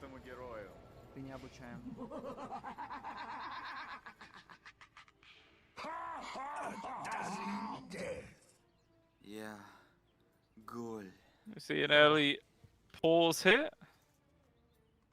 Till the end. Disconnect him. And yeah, I wasn't like entirely sure. They could have either done like Naga 4 or Naga 5, and they did decide to go for the position 5 Naga Siren in the end. I'm dropping a few tips on towards difference there.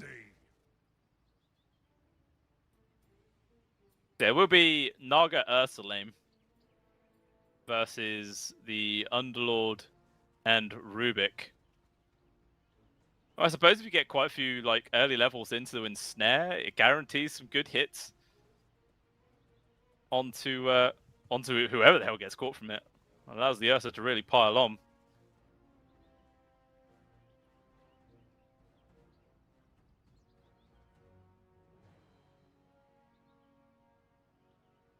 That's not right. Kind of cool using the reeling mechanic as well. You never really see it have a massive amount of impact, but it can be pretty cool.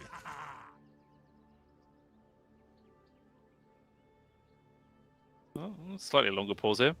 But yeah, everyone smoked up from V1DAR. Most likely just to try and get down these wards. Groom has one up on the Rubik. Going to try and plant it probably. Maybe just on the slight hill cliff. Just below the Watcher, perhaps. Maybe he might go all the way in.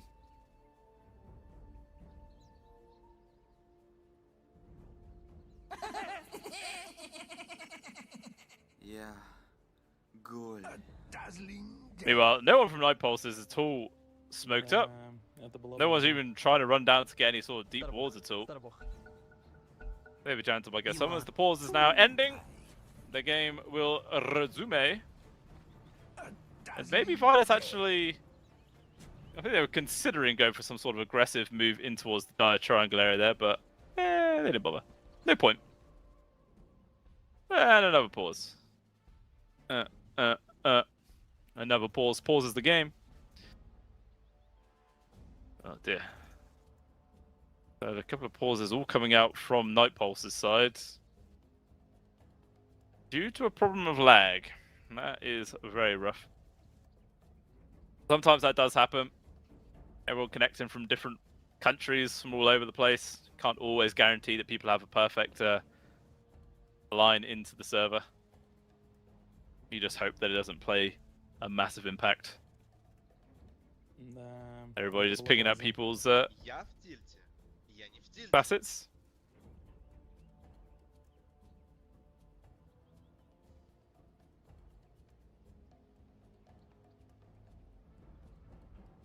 Picking them out, picking them out. I mean, surely that's a long enough pause just to see if the lag gets fixed. Come on, guys. Hit that resume button. Get this game rolling.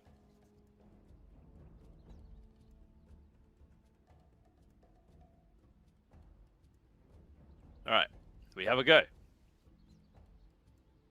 And we have another go. Right, that's from the same side. Never mind. Now it's V1DAR. Ah, okay, there we go. Nothing more frustrated. There's endless pauses going on. We all get it in our pubs. It happens. Well, we might get a little contest for one of these river runes, perhaps. Both teams kind of posturing in the general area. Obviously, often or not, the team that comes out ahead in these sort of rune fights are the teams that have the most amount of disables. I feel like both teams are kind of even, to be honest. Actually, no. Night Pulse for sure. Like, what kind of disables does V1DAR really have early on? They have Telekinesis, and they have Bitter Malice. That is literally it. Not too great, to be honest with you. But at the same time, Night Pulse, they have Searing Chains, Cookie, and Net. Two of theirs are just roots, and one of them is stuns. So not really going to be a whole lot of stuns going on in any of these fights. Well, it does actually end up being 3 bounties picked up there for the side of V1DAR. Just that slight little lead, every bit helps.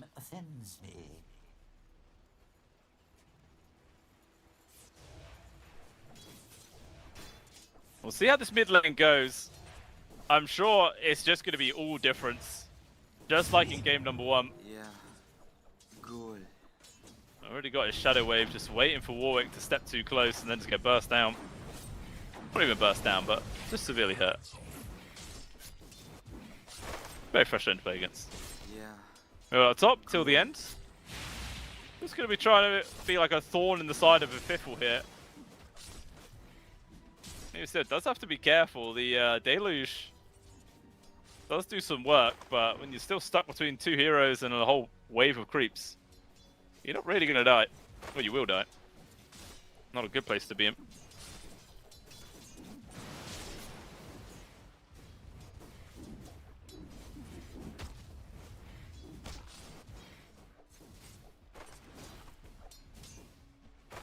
That looks like down in the bottom lane.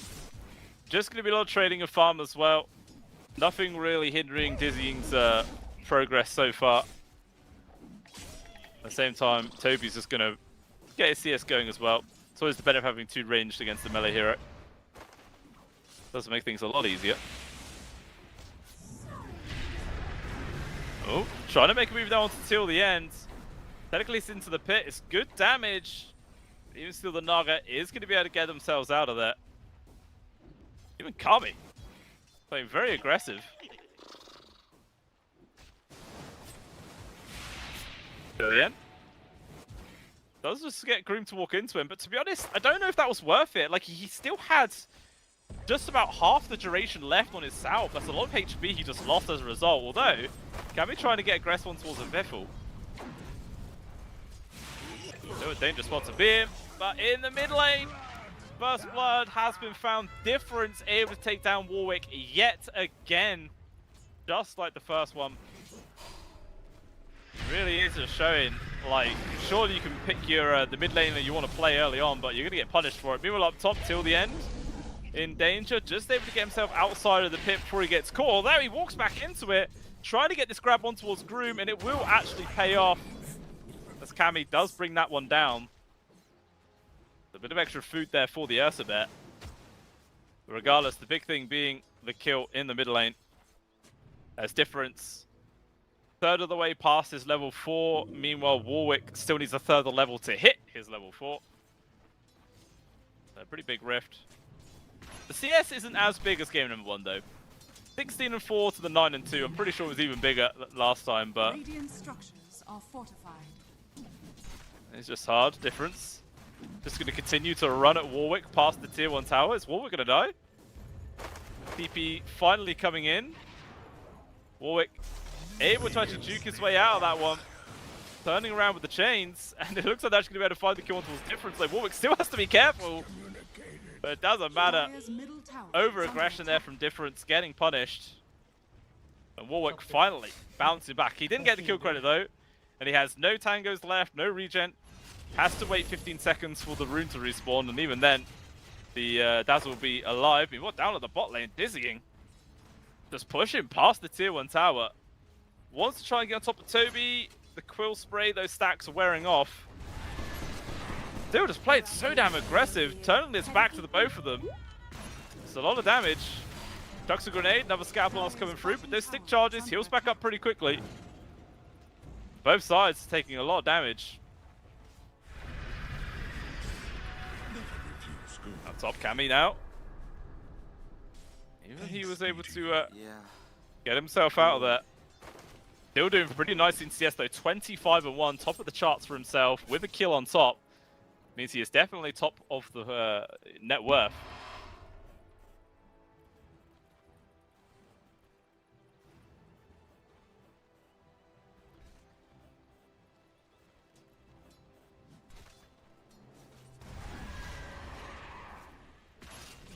Warwick actually goes down towards the bot lane, finds a ward, bottles it, rune, sorry, bottles it up. He's actually going to stick around here to maybe try and look for a kill, but in heading over here, he did actually walk underneath an Observer ward. So they realise he's nearby. Oh, perfectly placed Observer ward though, but unfortunately Death Domain just shows himself. Tower is under attack. Whoopsie daisy, that's not good. Meanwhile up top, the Fiffle. He's fine, no problem. Dire's structures are I'm going to try and take the fight up top. Middle tower Kami is a lot under of damage attack. on towards the Fiffle, but even still, it's a lot of damage the other way. Kami, well, he's actually going to dive underneath the tower for this one. He does get the kill, but it costs him his life. I'm not entirely sure if that was worth it, to be honest with you, but he just went for that one.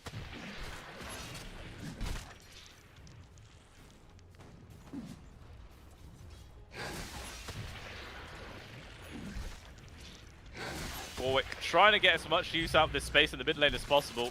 As soon as that Dazzle steps away, trying to get what he can.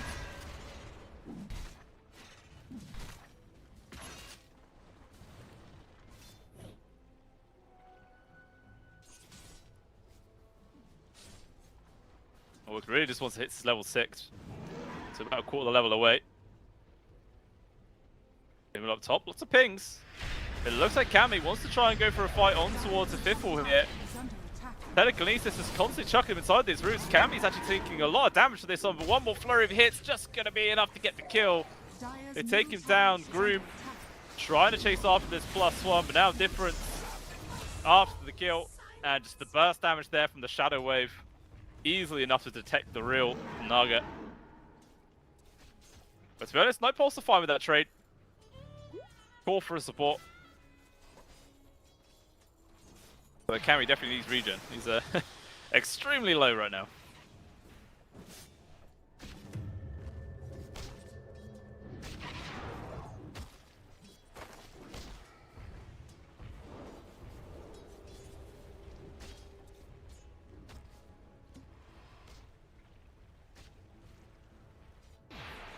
Still less than 1k gold lead in this game.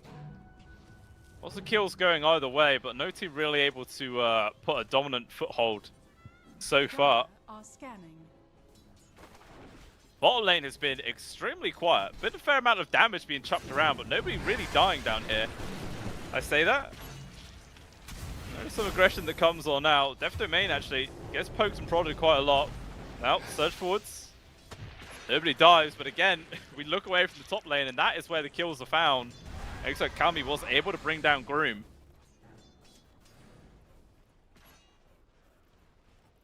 Until the end actually heads through the Twin Gate as well. The Nightpulse looking to go for a kill here. Even going to bring Cammy in for the action. They want this one, but difference also now TPing in. Might be a messy fight as they try to just burst down the Bristleback super quick. Difference, nothing he could do. Obviously 0 points into Shallow Grave because it's a core dazzle. You just don't expect to see that skill. Luckily for him, he has a haste rune, so he could just run straight back to mid. Doesn't really lose out on too much. But a big old kill to find for Nightpulse yet again. Cammy getting the credit. 5-1-0 on this Ursa. At just 8.5 minutes in. Maybe looking for another one. Until the end with the net. Drags him back on in. Cammy easily going to be able to get this kill.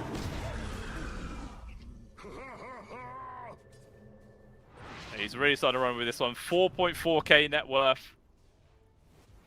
1,500 gold ahead of his counterpart carry.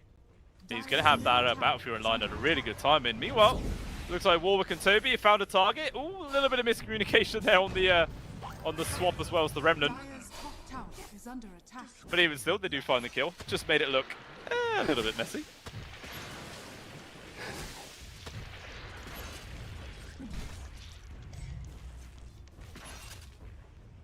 But even still, like the score-wise, Nightpulse is just putting so much pressure on them. 9-3 in the scoreline, but it is really just Cammy who's up there. I mean, the other two cores on the side of Nightpulse aren't a million miles behind, but they are still trailing behind the cores of V1DAR. Warwick obviously being the biggest one, because his lane was extremely hard.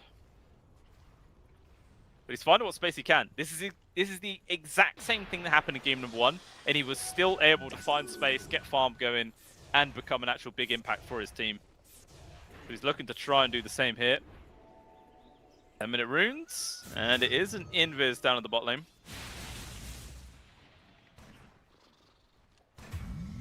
Newell up top, Cammy just solos down in fifth wall. Didn't even need to use his enrage or anything, just the right clicks alone apparently was more than enough to get the job done. And now it feels like can the fifth will even come back to this lane, because Cammy is really just flying ahead. Nearly level 9 at 10.5 minutes in.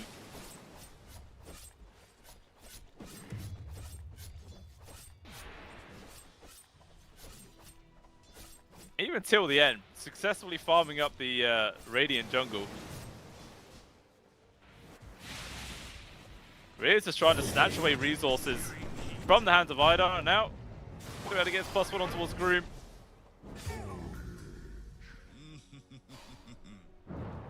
There's non-stop action coming the way. Nightpulse really are playing this run at you Dota, and this is the kind of Dota that I love to watch. This is the most entertaining, feels like the most impactful, although it never really seems to move the net worth that much. Like, it is still Nightpulse in the lead, but it's only 1,000 gold. You'd think it'd be a lot higher.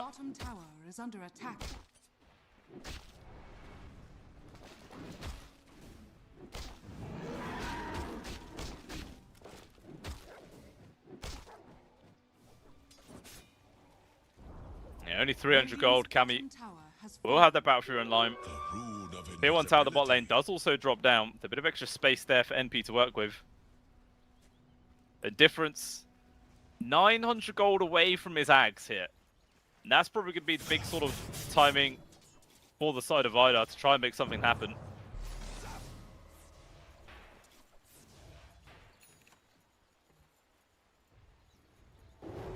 Dire's middle tower is under attack.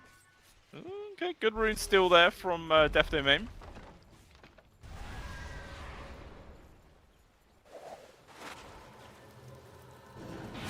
Till the end. Trying to drag back in Indifference right now. Mormskis is also raining in, but he has now taken up the shallow grave. There it is. Going to try and continue to take this fight. But out comes the Song of the Siren. Still enough to get the finishing touch on towards Difference. It looks like Toby will lose his life, but everybody else trying to disengage. Long range pokes will actually find till the end as well. It was not too bad there, to be honest, from V1DAR. It's a 1-for-2 exchange. They do lose their top farm core, mind you. And it was actually Warwick that got the credit for that one, so a bit of extra gold there for this Ember Spirit to recover with, but even still, it is a favourable gold and XP change there for VIDA. They will take it. Meanwhile, Cammy just continuing to be such a thorn in their side, charging after a Fiffle under a tier 2 tower, and then we'll just TP back. Like, yeah, well, what's a Phoenix gonna do? Absolutely nothing. Yeah. Goal. Yeah, he's got all of his items coming online at such an insane timing. Goal.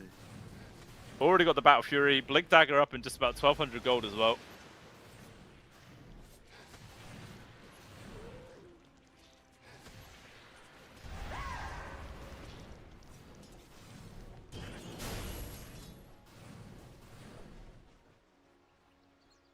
Toby, still a fair whack away though, to be honest, from that Aghanim Scepter. Still like another 2,300-ish gold to go. So not really going to be getting that anytime soon. Meanwhile, speaking of Ags, Difference does now have his own. We'll see if that's really going to be enough to them to make some sort of play as the 14-minute Wisdom Runes. Def Domain going to be able to grab his own. Warwick actually getting rooted up quite a lot. In comes Groom as well. Stolen stun. Telekinesis up. What? Okay. Groom just didn't use his telekinesis in time.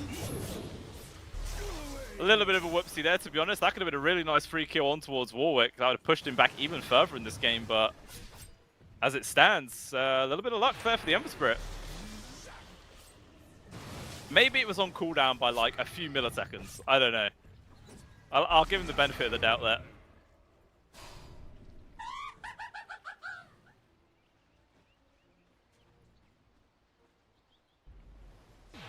Even still though, the rift between the carries continues to grow.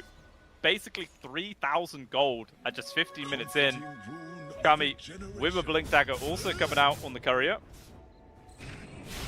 Probably has enough tools ready to start playing aggressive if they so wish.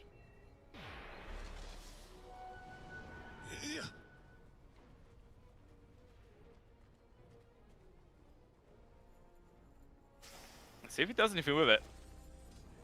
Might be worth going for like some sort of smoke play or something like that. As he actually just blinks into the Radiant Triangle area. He's going to start stealing stacks away. It's a triple that he's just snatched out of their hands. There's also a quad stack, I believe, on the Ancients, but he's not quite willing to go for that one. Even still, damage is done. Good chunk of money just ripped away. Dire are scanning.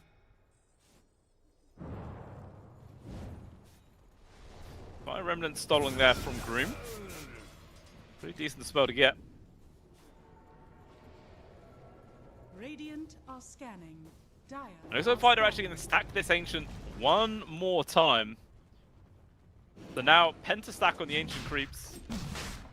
Dizzying is here with his axe ready and available. It's going to be a massive gold injection here for the Bristleback. At the same time though, Cammy Just going to be able to take down Roche completely for free. Roshan has fallen to the Dire.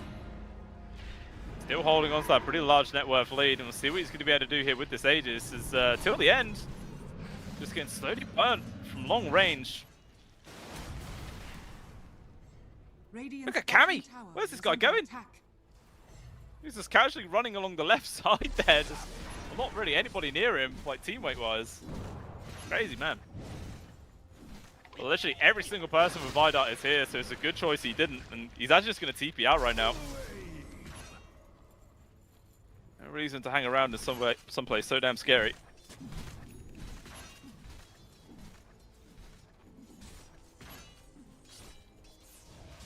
Radiant's middle tower is under attack. Looks like V1DAR are going to be able to take down this top tier 1. Dire's top tower Not is under really any attack. reason for Night Pulse to commit Dire's structures several are heroes to fortified. defend it.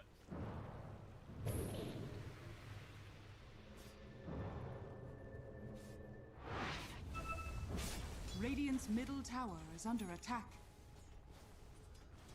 Now Dire's Ag's online top as tower well is here under attack. for Toby. Dire's top tower has fallen.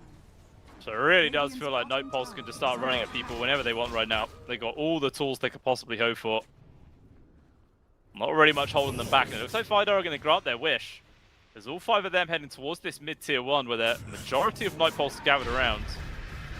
Okay, started off onto 1, but immediately in goes the Ursa right now, focusing on towards the 5th. Will outrange the Mortal Kiss as well, doing some work. Egg has been dropped. The first life of Kami will eventually go down, but the Egg scrambled straight away. And 5th will going to drop. Toby discharges and forwards, but he still has the axe, so he doesn't even care if he dies right now, as they're just ignoring dizzying as much as they possibly can. Song of the Sirens there. Toby obviously losing his first life, but he's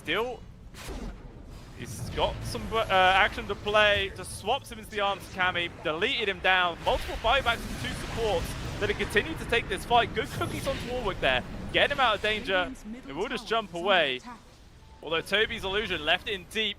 But Cammy thinking about going for a deep dive on towards Difference. He'll find him, and there goes the Dazzle, taking him out of the equation. Cammy, though, maybe getting a bit too deep right now. Rage back off the cooldown, able to take down the Rubik. Trying to heal up as much as he possibly can. Toby is illusion still alive, and maybe actually going to come back on into us. Warwick. Okay, he's gone. He's fine. But a very messy fight, but a huge win from Night Pulse. It cost 3 buybacks from V1DAR, and they still didn't kill anybody. Radiant's middle tower Well, has no, that's not fallen. right. They killed the Ursa, who had Aegis, and they killed Toby, who has his axe. So really, they didn't kill anybody. And then Death Domain also dies there. So that's another dieback. Just like that, the chart has swung wildly into the favor of Night Pulse. Yeah, that is not at all what V1DAR wanted to happen there. A Fiffle basically built a support at this rate, only 5.5k net worth, barely ahead of the enemy supports by 500 gold. There's a BKB now online for Cammy, so all those roots and whatnots gonna do absolutely nothing to this guy. He's just gonna be running at you non-stop.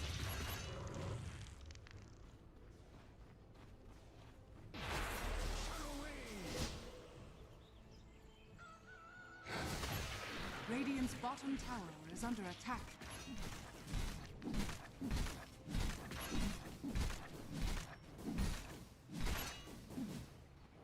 Question is, what is the big thing that V1DAR need to turn this game around? I imagine its dizzying needs to get absolutely monstrously large, but I don't know if he's really gonna have the time to do that. He's farming up as best as he can here, but just these last few engagements have gone so poorly for them. It's really set them back. It's like how for the longest time this game, Warwick was bottom farm core. He got absolutely smacked around. But he's back to being second farm core. This is exactly what happened in game number 1. He got destroyed, but still was able to find the space to do absolutely everything he needs to. And it really does showcase why this guy is Grandmaster tier on this Ember Spirit. He clearly knows exactly what he needs to do, even in losing matchups. Fantastic to watch. Cammy jumping in. Didn't decide to pop the BKB there. Didn't want to use up that early cooldown. Group caught from the net. Free food there for Kami. The Mormon's Kisses. There's Toby just about able to get in swap range. Gets the stun off before the Shallow Grave can happen. Radiant's middle And tower Kami is under just attack. gonna dive into the base. There is an egg, but Definite knows he's dead no matter what. Just a triple kill for Kami, and in all honesty, it's kind of getting to the point where I wouldn't be too surprised to see GG appear here coming out from V1DAR, because it's just looking so hard. Everything they're trying to do is just crumbling to pieces.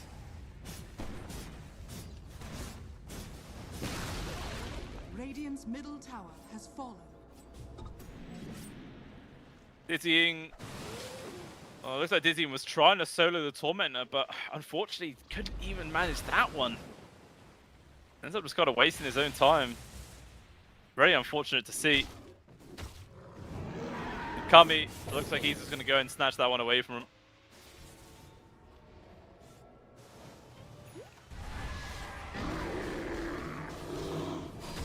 Radiant's top tower is under attack. Pretty shot over towards till the end. Actually pretty good, to be honest, for a support Siren. And he got a smoke, but immediately actually breaks his Dizzying, charging forwards himself, and immediately gets hit by a stun, torn to pieces with the quick kills that come on through. He's keeping him going for as long as possible. The egg off to the back lines, but Kami just focuses it down with the help of Janta. It's a free takeout, and now Dizzying trying to do what he can. Actually a lot of damage on towards Kami, but a fifth one will still die. They just can't find a single thing, and it's a full team wipe coming out, and there is V1DAR just do not want to put themselves through any more of this absolute depressing game. And they are done. 23k gold lead to end it, and Night Pulse absolutely dominating victory here in this best of 3.